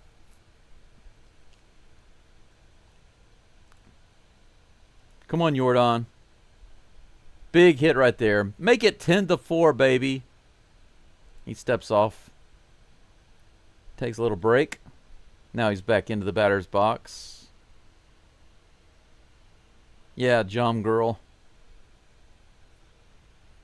Here's the pitch. Woo! 100 below the zone, and he fouled it off. How did he get his bat on that? Only Jordan can do that. Altuve on a good day. That's right, Abel. Just maintain. Just maintain. Keep it going. But yeah, I do see John Boy coming out with some videos later on blaming all sorts of things, mainly the umpires. That's a ground ball to Chisholm, and he throws it over to first. Jordan does not get his 5th hit of the game, but the Astros put on 4 with a little bit of help from the Yankees nonsense. 11 hits for the Astros. We're up by 4 runs. This game has been completely turned on its head. Who was it earlier that said this game was over? And I said, it's not over yet. We still got several innings to play. You see? You see? This, you know, yesterday, yes, the Astros lost 7-1. But you know, if you're a Yankees fan and you're winning 3-0, oh, you give up a run, it's okay. You get that run back. You're winning 4-1. Yeah, in the 6th inning, you think everything is going all right. Then suddenly the Astros tack on 7 more runs. You know, that's got to suck. That's got to be worse than what we endured yesterday. You know what I'm saying?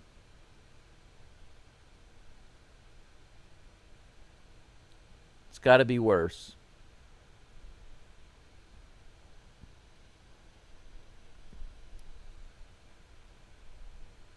If you're scoring runs and you win the game, it's kind of expected.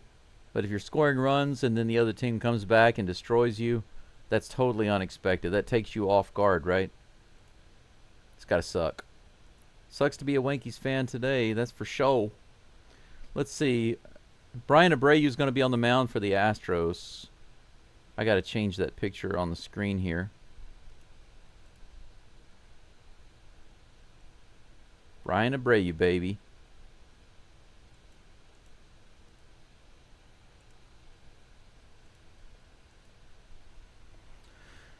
All right. Oh, man. Prodigy and Viper coming in with some more super chats. That's freaking awesome. You guys, absolutely all-stars today. 2 more $10 super chats. I really don't know what to say. You get a score. And you get a score. Everyone gets a score. Thank you so much. I appreciate that. Still Viper says with his super chat, Mariners and Rangers fans so mad right now. Yes, they lose, we win.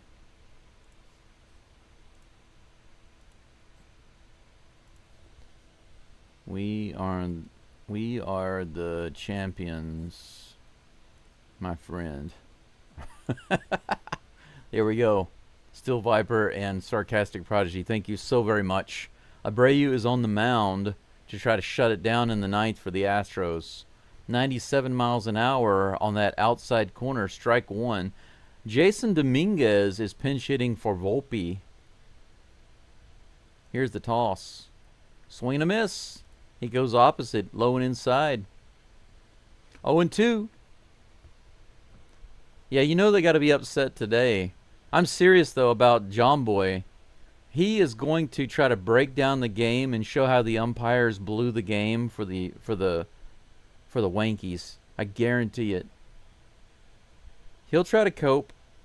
Ground ball to Urias, who throws over to Walker, out number 1. Ryan McMahon is due up, followed by Trent Grisham.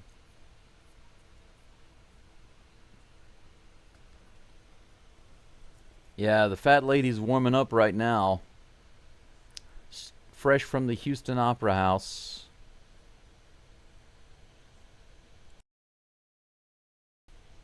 What a game. Here's the pitch. 85 in the top of the zone. That's what we call a strike 1. How many Astros fans left today when it was in the 6th inning? Before all the runs started coming in. A little off the plate. 1-1. Yeah. Mariners and Rangers, you lose. Here's the 1-1 pitch. That's hit up the middle. That's going to be a base hit. So we do have a base runner on first base. McMahon gets the single off of Abreu on the 1-1 count. Trent Grisham comes up with 1 away and 1 runner on. Yeah, you're right. Astros games either against the Yankees or against other players, they're always going to give him content. I mean, he was very quick to post the clip about Fromber and Salazar yesterday. He was one of the first ones. 97 up and outside, ball 1 to Grisham. But you know he's going to be really, really dissecting this game. I can hear him now. Well, the Yankees were winning a game yesterday, but the umpires had other ideas, and we're going to break that down right now. 97 in the zone, fouled away, 1-1.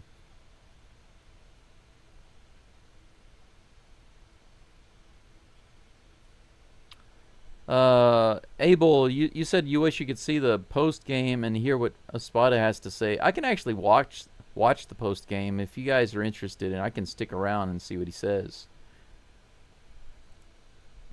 I mean, I can't really play the audio, but I can always listen in and tell you what he says, because they do some interviews after the game on the MLB Network. They show it. 2 balls and 1 strike to Grisham. Here comes the pitch from Abreu.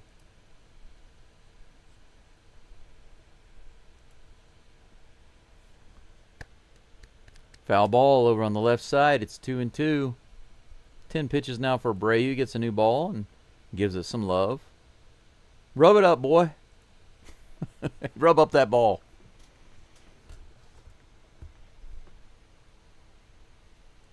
Nomad Scott, another super chat comes in. This is a 2-2 pitch. 98 miles an hour, swing and a miss. How about that? Abreu cranks it up. Puts a little bit of beef on it. Now that right there is like a Brangus steak. Nice and beefy. Nomad Scott says, I'm sitting here watching my wife hold her book open, acting like she's reading but watching your live stream on my TV. That's funny. 85 at the bottom of the zone, strike 1 to Aaron Judge. Judge is at the plate with a runner on and 2 outs. 0-1 is the count. Well, if your wife is listening, tell her I said, go Astros, and thank you for listening in. I hope you're enjoying your book. He tried to hold up, and that's a swing. Judge gets strike 2 called. It's 0-2.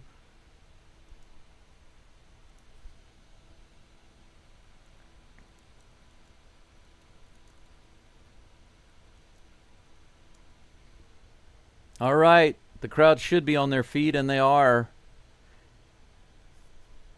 0-2 is the count. They boo because Judge takes a moment to step out of the box. It makes sense that he would do that, though. I mean, it's the top of the 9th. You got 2 outs, 2 strikes. Strike him out, baby. Come on, Abreu. No! Wild pitch. How in the world did Diaz catch that? 89 miles an hour on the slider. A wild pitch, and Diaz just snatched it up like a vacuum cleaner. Holy cow.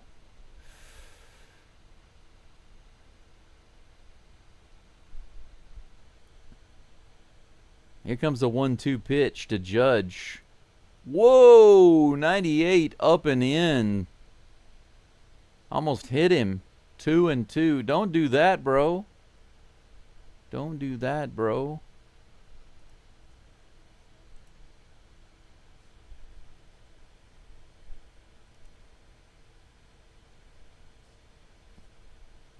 Javier is on the mound tomorrow. He fouls this one off. 86 mile per hour slider.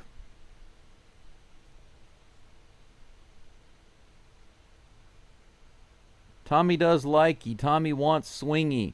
Tommy wants swingy.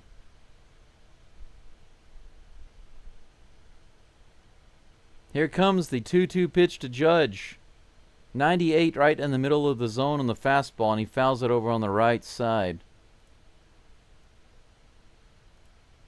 Count remains 2-2.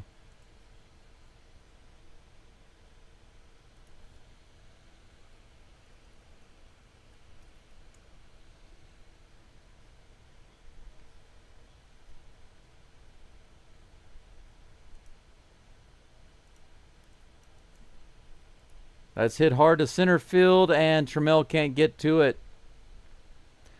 The runner gets to third. We have runners on the corners. Second career hit for Aaron Judge against Brian Abreu. Judge able to get on that 99-mile-per-hour fastball right down the middle. He put it to center field. Runners on the corners. Nomad Scott says, she says, thanks for doing this because it's the only way we can watch the games. That's great. I mean, I'm sad that it's the only way, but I'm glad that you have this way, and thank you for being here. Thank you so much for the super chats.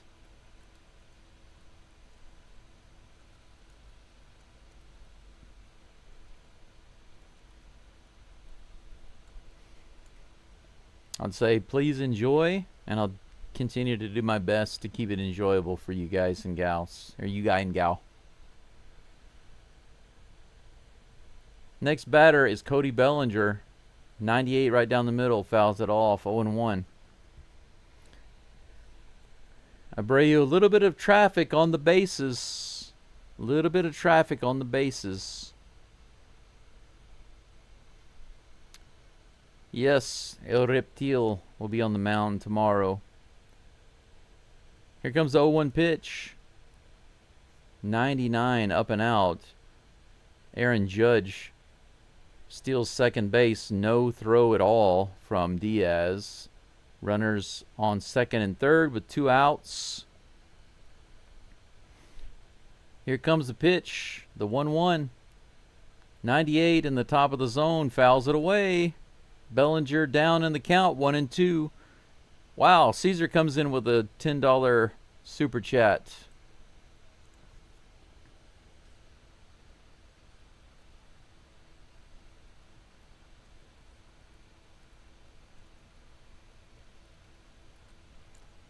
Next pitch, 98.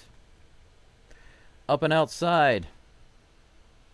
Cesar Salazar Rios. Arigato. Thank you so much. Good to see you. Welcome back. Thank you so much for that super chat. Much appreciated.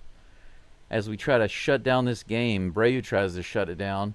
Woo! 98 outside. Look at that. 3 balls and 2 strikes. Full count with 2 outs. 2 runners on. Here's the pitch. Bellinger hits it hard to right field. That might be gone. It's all the way to the wall. It is gone. No kidding. Holy cow. A 3-run homer by Bellinger. Now the Astros have a 1-run lead. Wow. Brian Abreu was supposed to come in and shut this down. And now it's an 8-7 game. Both teams have 11 hits. Who would have predicted the last 2 performances by Abreu? Wargasm, thank you so much. Wargasm says on the super chat, 1999, the Astros own the Yankees. The Yankees have never beat Houston in the playoffs ever. And that's why they hate them.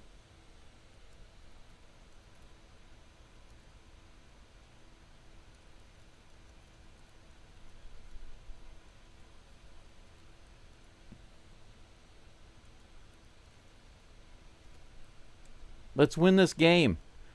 Swing and a miss. 1 ball, 1 strike to Chisholm. Come on, Abreu. Abreu's up to 26 pitches. He's given up multiple hits this inning and 3 runs. The Astros are clinging to a 1-run lead right now. Come on, shut it down. 2 outs, nobody on. Swing and a miss. 89 in the bottom of the zone on the slider.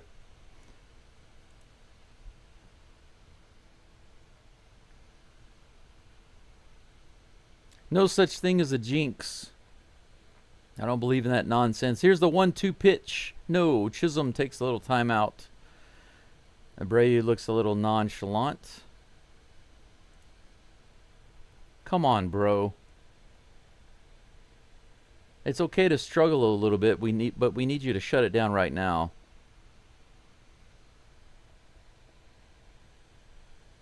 Here's the 1-2 pitch. Oof. Slider below the zone. He didn't swing. 2-2.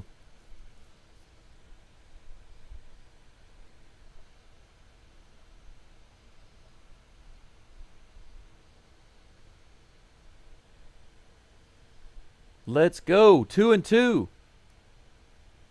Man. 99 low and inside.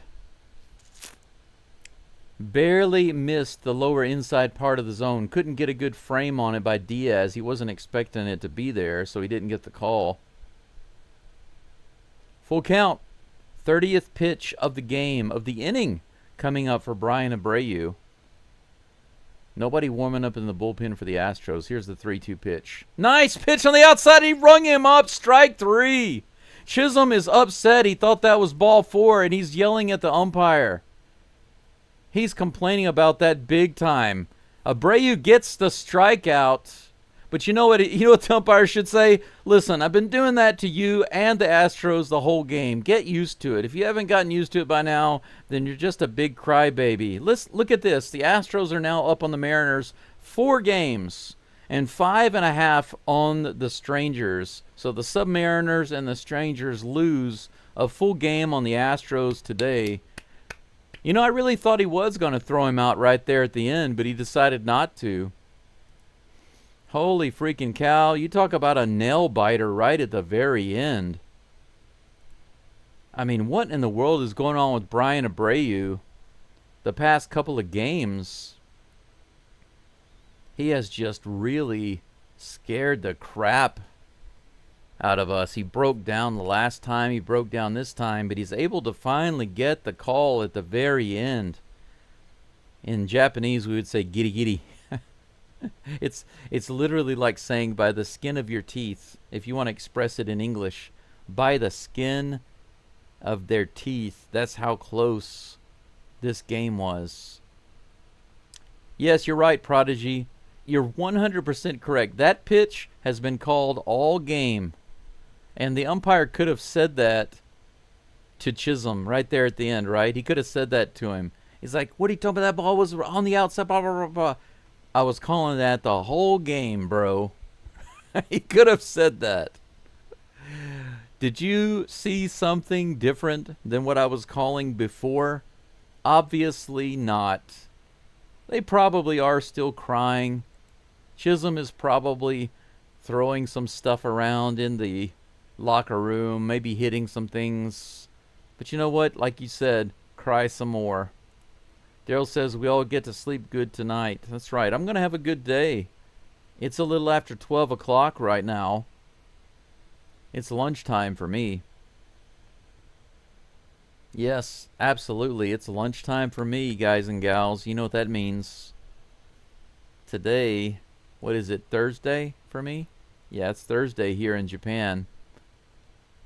All of these days are the same to me. I have to look at my calendar sometimes to remember what day it is. But because it's a weekday, I get to take myself over to Saratown. And in Saratown, there's a nice family restaurant. And they have a really, really good cheap menu with breakfast-style food.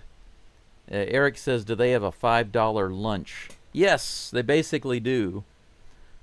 I'm lucky because the place that I like to go to for breakfast, they stopped serving breakfast at 10:30, and so I can't go there on days like today.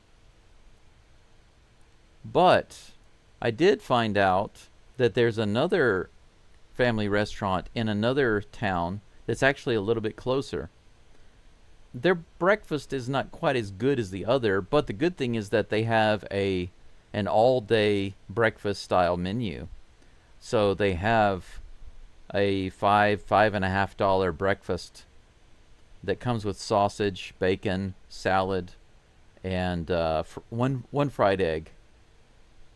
And it also includes the drink bar, so I don't have to pay the extra money for the drink bar. And so because it's so cheap, for like 60 cents, I can add an extra fried egg. I can add the soup bar. They are talking with Jordan right now through the interpreter. Let's see what Jordan has to say. Yes, cry me a river.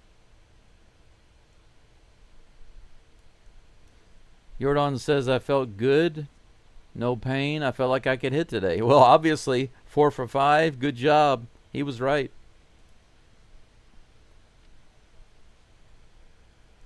4 for 5 with a few singles, a double. 10th career 4-hit game.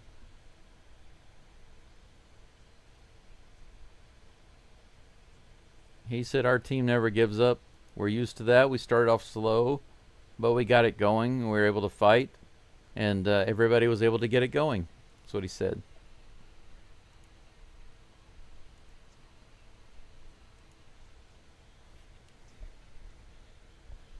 She asked, "How are you guys able to stay calm at the end and get the win?" Jordan says, "It got a little emotional, a little exciting.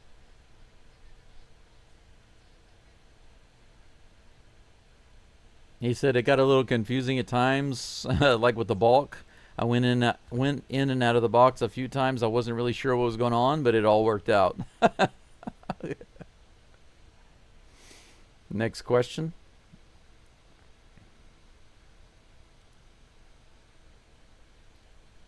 We're at that point right now where we're getting closer to the playoffs. The Yankees are obviously a contending team, and this is basically what the playoffs would be like, to face this team and play this series. He's not lying. That's it for an interview with Jordan. Julia says they'll be wrapping things up with in Dyking Park in just a moment. I'm not sure. Hopefully they'll speak with Espada. I need to go in here right quick and relieve myself, if you know what I'm saying. And then I'll be right back. I'm going to hang around for a few minutes. And, of course, I want to take a look at tomorrow's game and in the scoreboard and all of that stuff. But I want to hang around for a few minutes because, you know, if they do talk with Espada, I would like to hear what Espada has to say. And, but I need a moment to run in there. So while they're on commercial break, I'll be right back. Ghostros. You're welcome, Slamuel. No problem.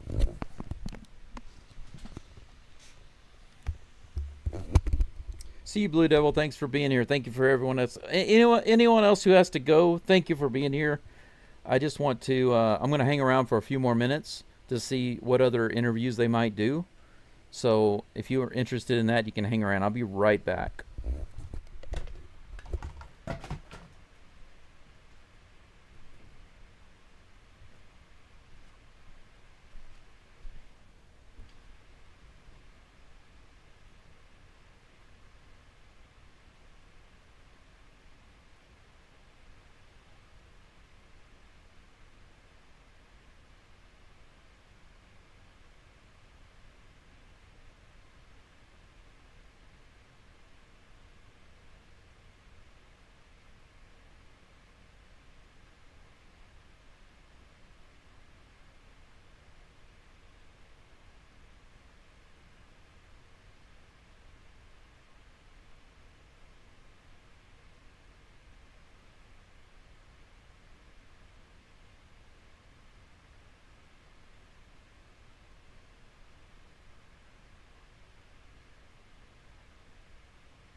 All right.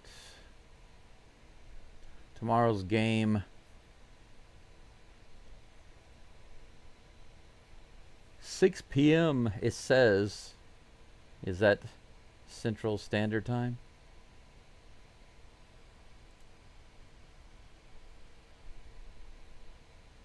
Christian Javier.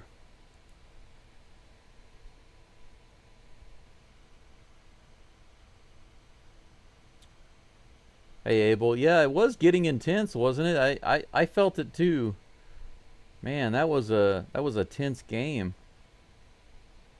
Don't get to see many games like that.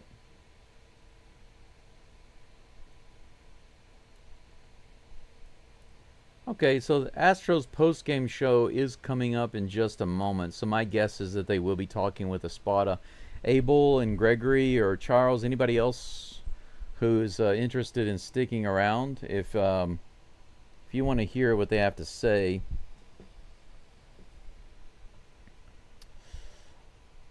I wish I could share the audio with you, but what I can do is listen in and see if they share anything interesting about what they changed.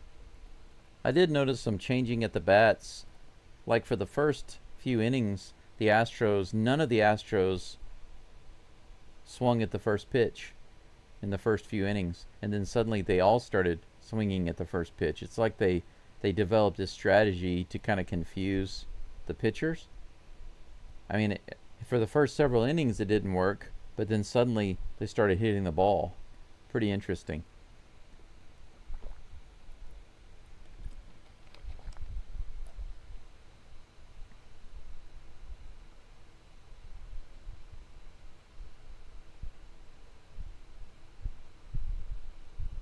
We did it for Salazar, says Jay. That's funny.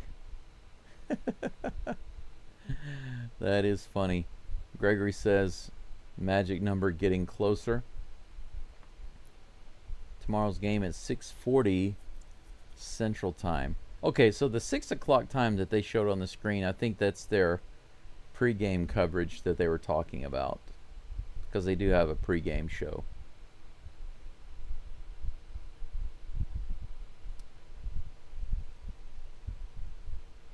Yeah, it feels nice. It's not something you get to see very often, especially when you're down by multiple runs, you know. When your team is slumping, the batting is just not there, and you've even been having some trouble with pitching. I mean, pitching has improved a lot recently, but when it just seems like there's no way.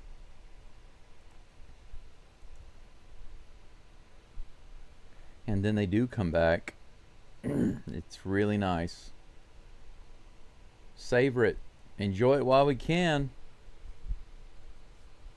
Yeah, it did feel like a playoff game. Absolutely did.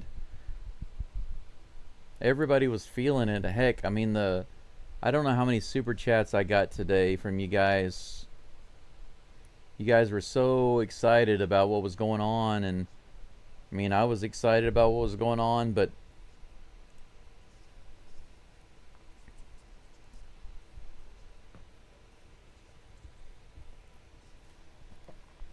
I could hardly keep track of everything. Trying to keep track of the comments in the chat. For me, what's going on in the game is just as important as what's going on with my community, and trying to keep track of that and do the clips of the game is so challenging whenever things are getting emotional and crazy.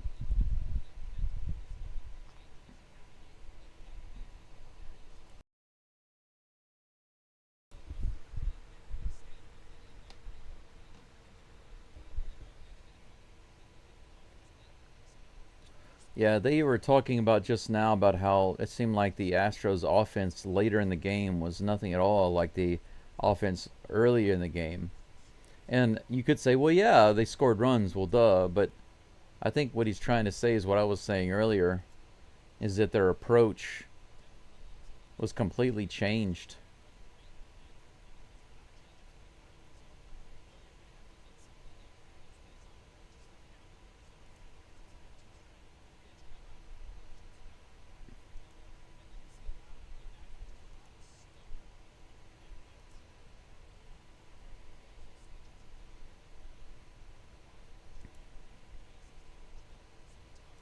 Trammell with that awesome walk.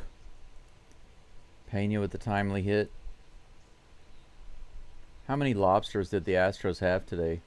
15 lobsters, but it doesn't matter because we had 8 runs on the board. That's good. If you got 15 lobsters and 8 runs, that's great. That's great stuff. The balk. The wild pitch.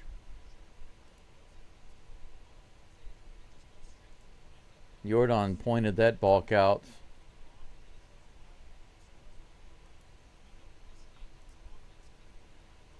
This is where the Astros beat the Yankees 100%, is in fundamentals, right? That's what they're talking about right now. The balk, the wild pitch, all of those little things. The Astros are much better.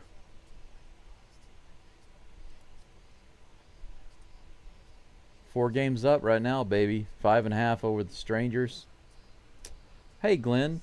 I'll have to again go out halfway through. Good results. Yeah, it was.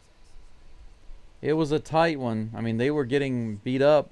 They came back, and then it got a little hairy in the last inning, but they went up pulling it out.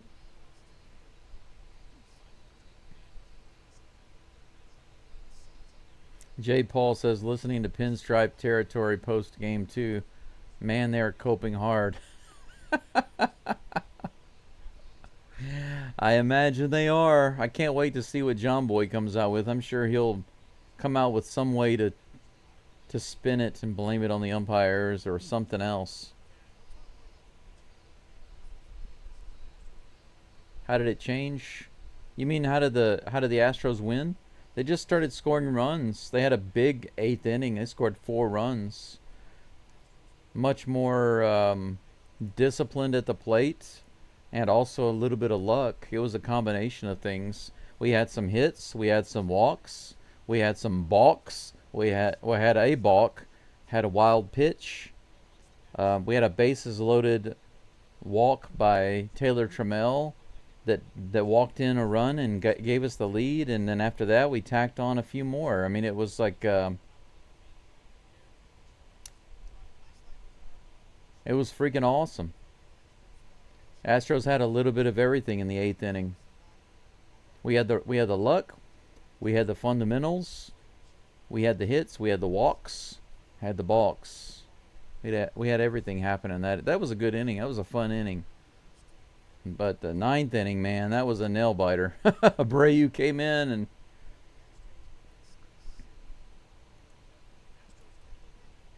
had a little bit of trouble. Gave up 3 runs. Brian King is given the win today, actually. He deserves it. He had a nice, clean inning.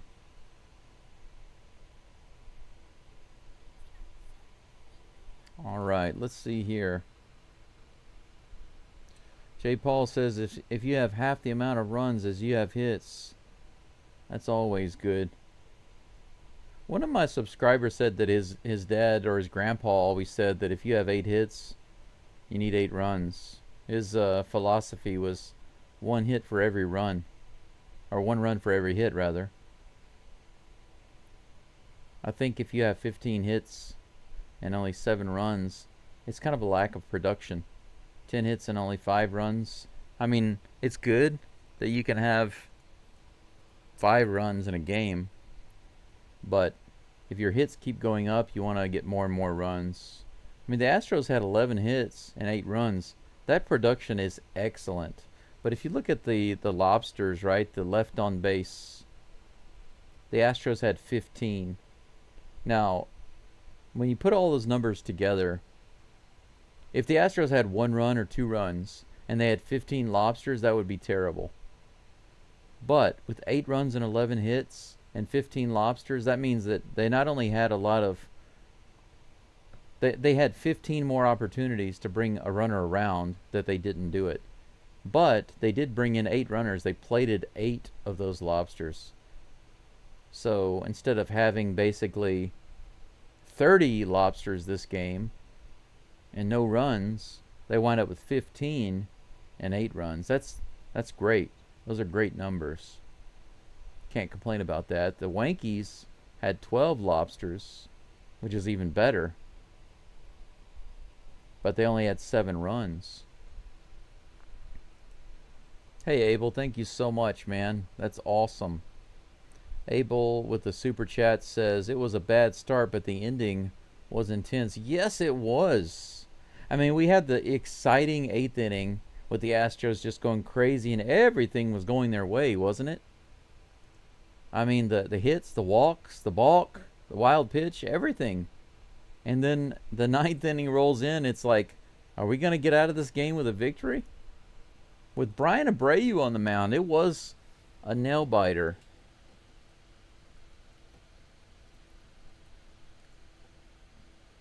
Nail-biter indeed. Absolutely it was.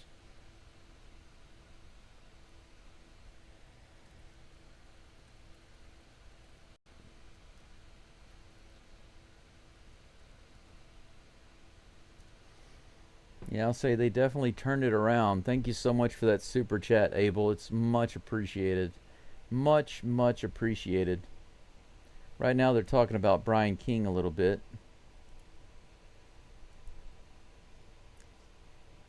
His past couple of performances have been really good. 7 pitches in this outing.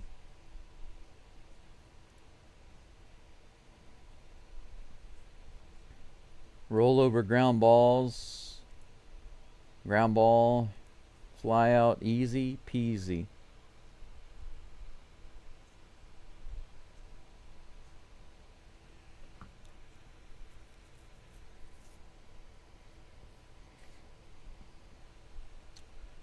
Yeah, I think it fluctuates, J. Paul. Sometimes you have 9 hits and 9 runs. 9 hits and 12 runs or something like that if you have some walks mixed in there. But that's definitely not common. Yeah, that's another great thing about having Yordan in. I mean, it's one thing when Yordan is hitting the ball and scoring, that's obviously great. But what's also awesome about having Yordan in the lineup is how it affects the pitchers when they're having to pitch around him and pitch to the other batters.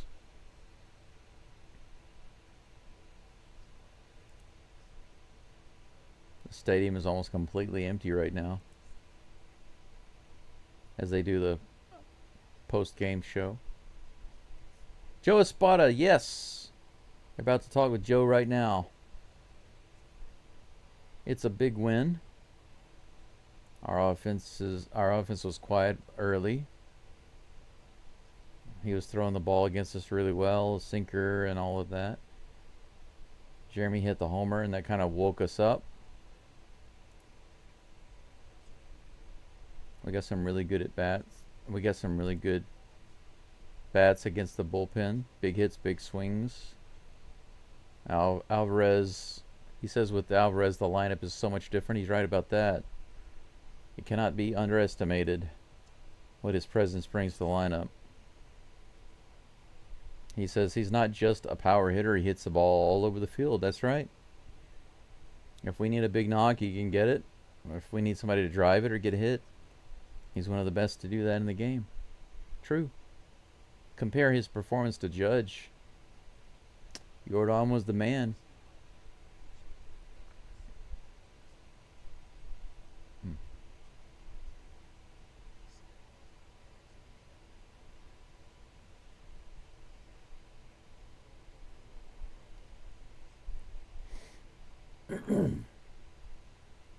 Big at bat by Taylor Trammell with the walk. He acknowledged his patience at the plate to get that walk.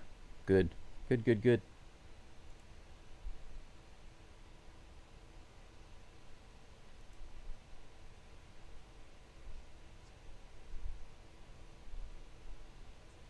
This is Espanol.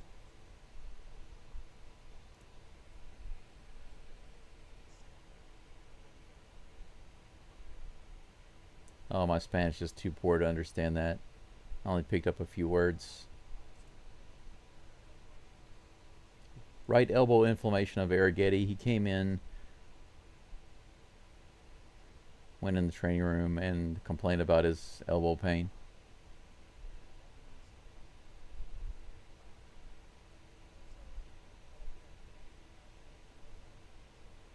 He says we need to give Alexander some love. He continues to throw well for us. Not trying to trick the batters, just throwing change-ups, fastballs, give us an opportunity to win. Giving it his best effort. I agree. He's not trying to do anything crazy. He's just trying to pitch like a traditional pitcher pitches, you know. Fred, it's a difficult question to answer about Hader.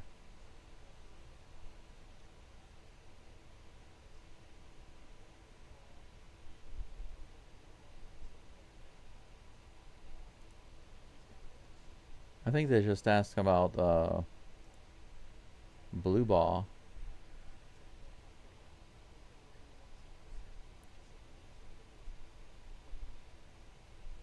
Is that what they're talking about?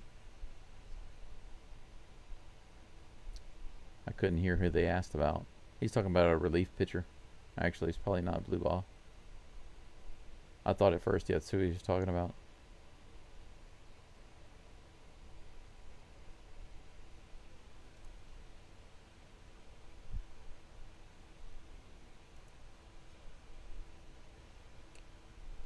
Abel says, if the biggest room in the world is the room for improvement, then what do you feel we need improvement in? The Trail of Tears leads to the Yankees locker room, and he just got up. That's it for the interview with Espada. He didn't have anything to add about yesterday's game, but it kind of makes sense, you know, since this is today's game. But he basically said that Alexander gave us a good outing, kept us in the game, gave us an opportunity to win. I'll agree with that. You know, he gave up 3 runs. He didn't have an amazing outing, but if you look at the score, it kind of doesn't tell the story of the game for the Astros pitchers, because overall they really only gave up 4 runs. Abreu had a breakdown in the 9th inning and gave up 3. That's an anomaly. That's an outlier anomaly. You subtract those runs, you're talking about an 8-4 victory, right? Let's take a look at the live chat right quick. Yeah, Abreu needs to get his act together. Jay, you're right. The past couple of outings, he's been way off. Yes, King was out. Isn't it interesting, Fred? J. Paul and Fred, you guys mentioned Abreu and King, but think about how crazy it is. King had been struggling a little bit, and then the past couple of times out there, he's been lights out. You know, he's just been opposite. But Abreu has gone from being lights out to opposite the past couple of performances. Isn't it interesting? It's like, why can't we have our cake and eat it too? It's crazy. That is so crazy. But I like that comment, Prodigy. The Trail of Tears leads to the Yankees locker room. It sounds like a Native American thing. The Trail of Tears began for the New York tribe when they went down to Houston in Texas. That is where the Houston team first laid hold of us, and we have known only tears from that time. It sounds like an old Native American chief telling a story about his tribe's Trail of Tears from Houston. But as far as Hader is concerned, I'm not real sure, Fred. I haven't heard any difference or change on his reappearance, but we'll see. Abel says, I appreciate you. Have a great day on purpose. Thank you so much. I appreciate that. You too, sir. And thank you for your super chat. The post-game show for the Astros, I believe, is finished up. I believe that's it. They just came back from a commercial break. I want to see if they've got something else to say. If not, we're going to take a look at the game for tomorrow and then the scoreboard, and we'll be out of here because I'm going to go eat. Oh, it's the Whataburger, what a play. Jeremy Pena's homer. That's the one they picked? I guess it's because they're like, this changed the tempo of the game. Maybe that's why. I guess I can go with that. I personally like the Trammell walk, but this was definitely a tone changer, so I can go with that. That makes sense. All right, I can accept it. That's it for the highlights there. I want to take us over to Game 3. The Astros win Game 2 against the Yankees. Tomorrow's game, slightly earlier than today's game and yesterday's game. For me, it's at 8:40 tomorrow, so I'll have to get up a little earlier, maybe 20 minutes earlier than today. Carlos Rodon is on the mound for the Astros against El Reptil. Christian Javier.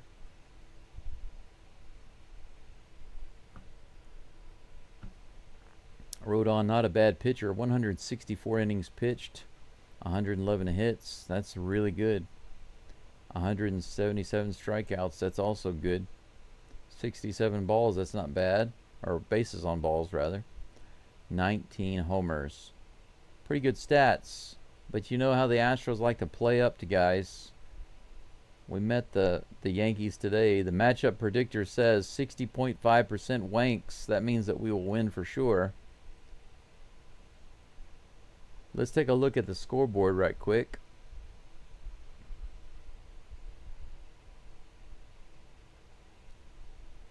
Anything that I didn't see earlier? We already know that the Tigers won, unfortunately. The Strangers lost. That's good. Yeah, most of these scores we already saw. The Blue Jays pull out the game against the Reds, unfortunately. But the Red Sox lose. The Mariners lose. The Submariners, that's the main one, right? The Strangers and the Submariners, we need them to lose. These are the most important games. But it wasn't a bad day. The A's lose. Yep, that's pretty much it right there. How many likes did we wind up with today? Let's see if they went up at the end. I think that we probably... Yeah, we almost got to 100. We're 3 likes away from 100. We came up 3 likes short on the live stream of 100. Flashtastic, that's right. I appreciate you, Abel. Thank you so much. And Chief John Boy. That's funny. Might have a few more likes on this before the day is out. Yeah, I thought we'd hit 100 likes too, Steel Viper. I thought so too, because of the influx of viewers right at the end and the way it came out. I thought the likes would go up, and they did, but I'm kind of surprised it didn't get to 100. But it's all good. Either way, it was a really great result, I think. 98 right now. If you haven't liked the live stream and you're about to head out, feel free to like it. Even after the live stream ends, you can always come back and like it later if you want. It will remain on the channel, so you can come back and listen to it or relive the 8th inning if you want. Feel free to come back and check it out. Thank you for liking. I see that the likes just changed. That was probably yours. Let me refresh it again and see.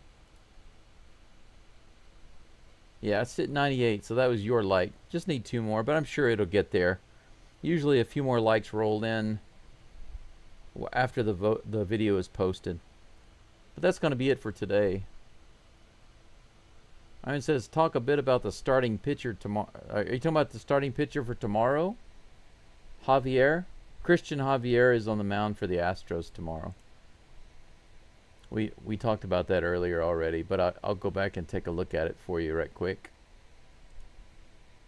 Whoops, I clicked on the wrong thing. I'm on the wrong day.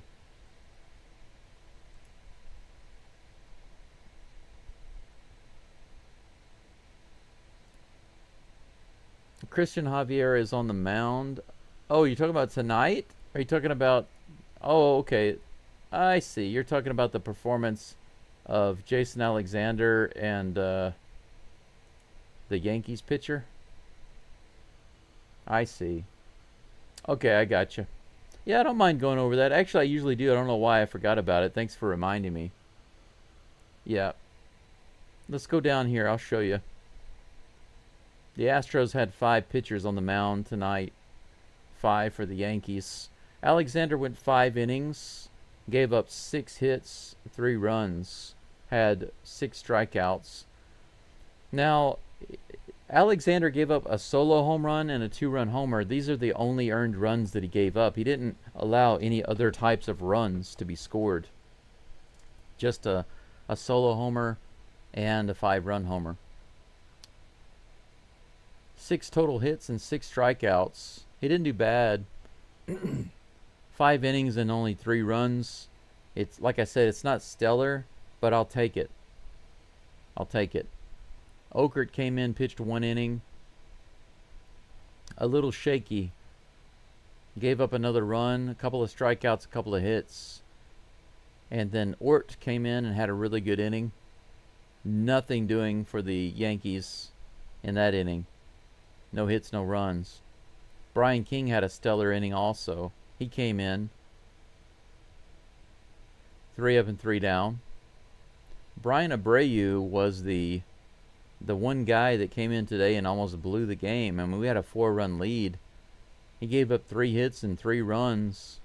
Managed 2 strikeouts, but barely got us out of the inning with the lead. We won by 1 run. We should have been up by 4. But Abreu got into some trouble and almost cost us the game. Unbelievable, right? So King gets the win. Yeah, and Arrighetti has some discomfort, so he's gonna be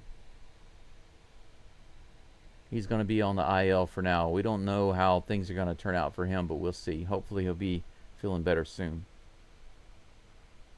Bubba says, getting in late, but came through to drop my like. Just ordered my Steel Tippin 44 jersey. Awesome. That's awesome. Appreciate that. Steel Viper says, Costanza has been a good pickup for us. No one thought he would work out this well because he almost had an ERA of 6, but he's been money. Even with 3 runs allowed, that was still manageable. Yes, you're right. The average runs that an MLB team scores per game is 4. Now, if you want to be an average team and your starting pitcher scores 3 and your relievers shut it down, that's still enough to win the game, right? That's why I can't complain about Alexander's pitching. He has been a very much needed addition to the Astros starting rotation. His pitching today wasn't stellar, but it wasn't bad either. I'm always reminded of the movie where he says, "That'll do, pig, that'll do," right? I feel like whenever Jason Alexander came out of the game today, that's what Joe Espada says. He takes the ball, pats him on the butt, and says, "That'll do, pig, that'll do." Yes, that's right. The movie Babe. You're right on. You're right on. The movie Babe. I almost said Charlotte's Web for obvious reasons, but I knew that that wasn't right. I just couldn't remember the name of the film. But that's right. That's kind of my feeling towards Jason Alexander. He's not an ace, but he's a traditional style pitcher. Like they said earlier, I think it was Joe Espada that was talking about in the interview post-game. He said, you know, he goes out there and he doesn't try to do anything crazy. He's just trying to work the counts. And he's right. That's exactly what he does. He doesn't have a 99 mile per hour fastball to blow your doors off. And he doesn't have some kind of crazy signature pitch. I mean, if anything, if you wanted to say he had a signature pitch, you could say it was his changeup, because his changeup is really good. But his changeup is not perfect, and sometimes they tag it. It doesn't float in there just right. It's too flat, and they punish it. That's what we saw today. A couple of home runs. But you know what? Those were the only runs. You take away the Yankees' homers, they don't really have too much. That's basically all they have. They don't have fundamentals. They don't have stellar defense. They don't even have great small ball capability. It's just crank it up every single time you're at the plate. So as long as the Astros pitchers can keep it kind of toned down a little bit, then the bats have a chance to win the game for us, and that's what happened today. But yes, middle relief, it was not bad at all. Well, yeah, middle relief was just fine. They gave up 1 run. That was Okert. So Okert, Ort, King, 3 innings, 1 run. And Abreu gave up 3 in just 1 inning. So when you compare Alexander's 5 innings to Brian Abreu's 1 inning, it's night and day. I mean, who's the guy that's considered the ace? Brian Abreu. But he was destroyed today, just like he was the other day. And Jason Alexander has not been destroyed, despite pitching a tremendous amount of innings. Yeah, you're right. And still, Viper mentions McCullers more stable than McCullers, and everybody was talking about how maybe we can only use McCullers and like a bridge role, like a bridge reliever role. Well, we brought him in that role the other day, and at first he looked good, and then he fell apart. So I honestly don't know what to do with McCullers right now.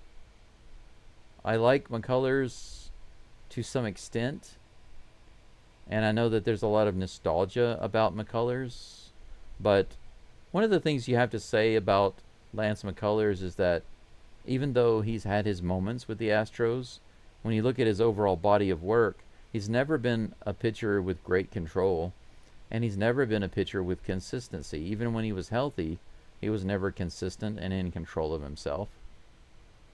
But since the injury, it's just tacked on one more challenge for him to overcome.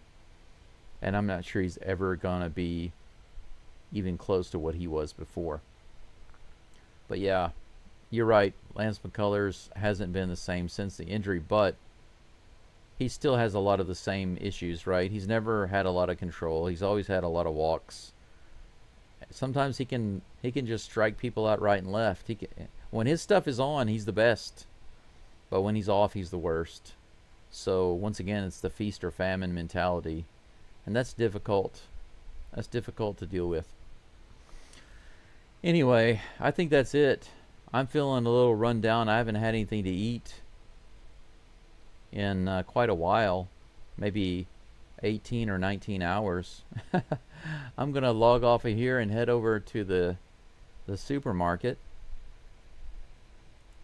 And then go to the family restaurant, have myself something to eat. I really do appreciate all of you guys and gals. You have no idea how much it means to me to have my community here. And even though it's a small community right now, I feel like it could grow.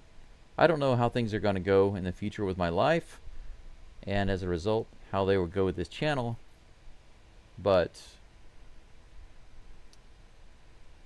my hope is that I will continue to get better, and I'll get healthy again and stronger, and I can continue to grow the channel and expand, because I feel like there's a lot of potential here. So let's just stick together and do what we can. Stay positive wherever you are. I realized yesterday, I was thinking a lot yesterday about how some of my subscribers, some of you guys and gals, will tell me about what's going on in your life. I'm not the only one that's suffering.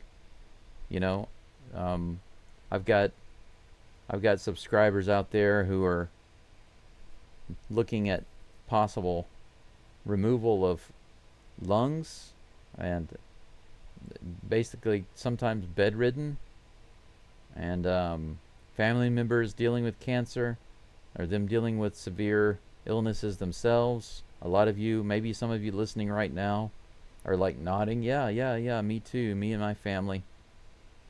And it's also different when you have a loved one going through these things. You don't know really what to do or what you can do. It feels powerless. It makes you feel helpless. But when it's happening to you, all you think is, I'm useless, I want to give up. And that's the way I feel sometimes. I know it's not true, but I just wanted to share that with you, because being here with the community and being able to share something that I like, which is baseball and the Astros. And especially, I'm thankful that I'm able to watch the Astros at a time when Altuve's playing. He might not be at his peak right now, but he does provide some extra little joy in my life. I like to see his attitude, and being able to be here with you guys and gals and share it, no matter what happens to me, if I'm here for a long time or not, I will do my best to enjoy the moments. We won today, so let's celebrate it. And if we lose, we can just let it go and look forward to the next time. But that's all I have to say, I guess, right now. Max says live in the moment for sure. Live in the moment, soak it in when the times are good, and if the times seem bad, just let them go. Say thank you, and then let it go. Steel Viper says, happy to support. It's nice to watch with the community since I'm living alone away from family. And I'm really glad that you found me and found us, found the channel and the community. I really do appreciate you being here. I really do. I need the community just like you. I need the community also. I didn't have this when I started. It was a long road to get here. But it's become so full of potential and positivity. I'm just really glad to see that. Alejandro says, please stay strong, brother. I appreciate it. You too. I'm going to sign out, and I'll see you all for Game 3 tomorrow. Let's take the series for the season and for this mini-series. How about that? Go Astros, and I'll see you tomorrow's. Okay, bye-bye for now. Thank you.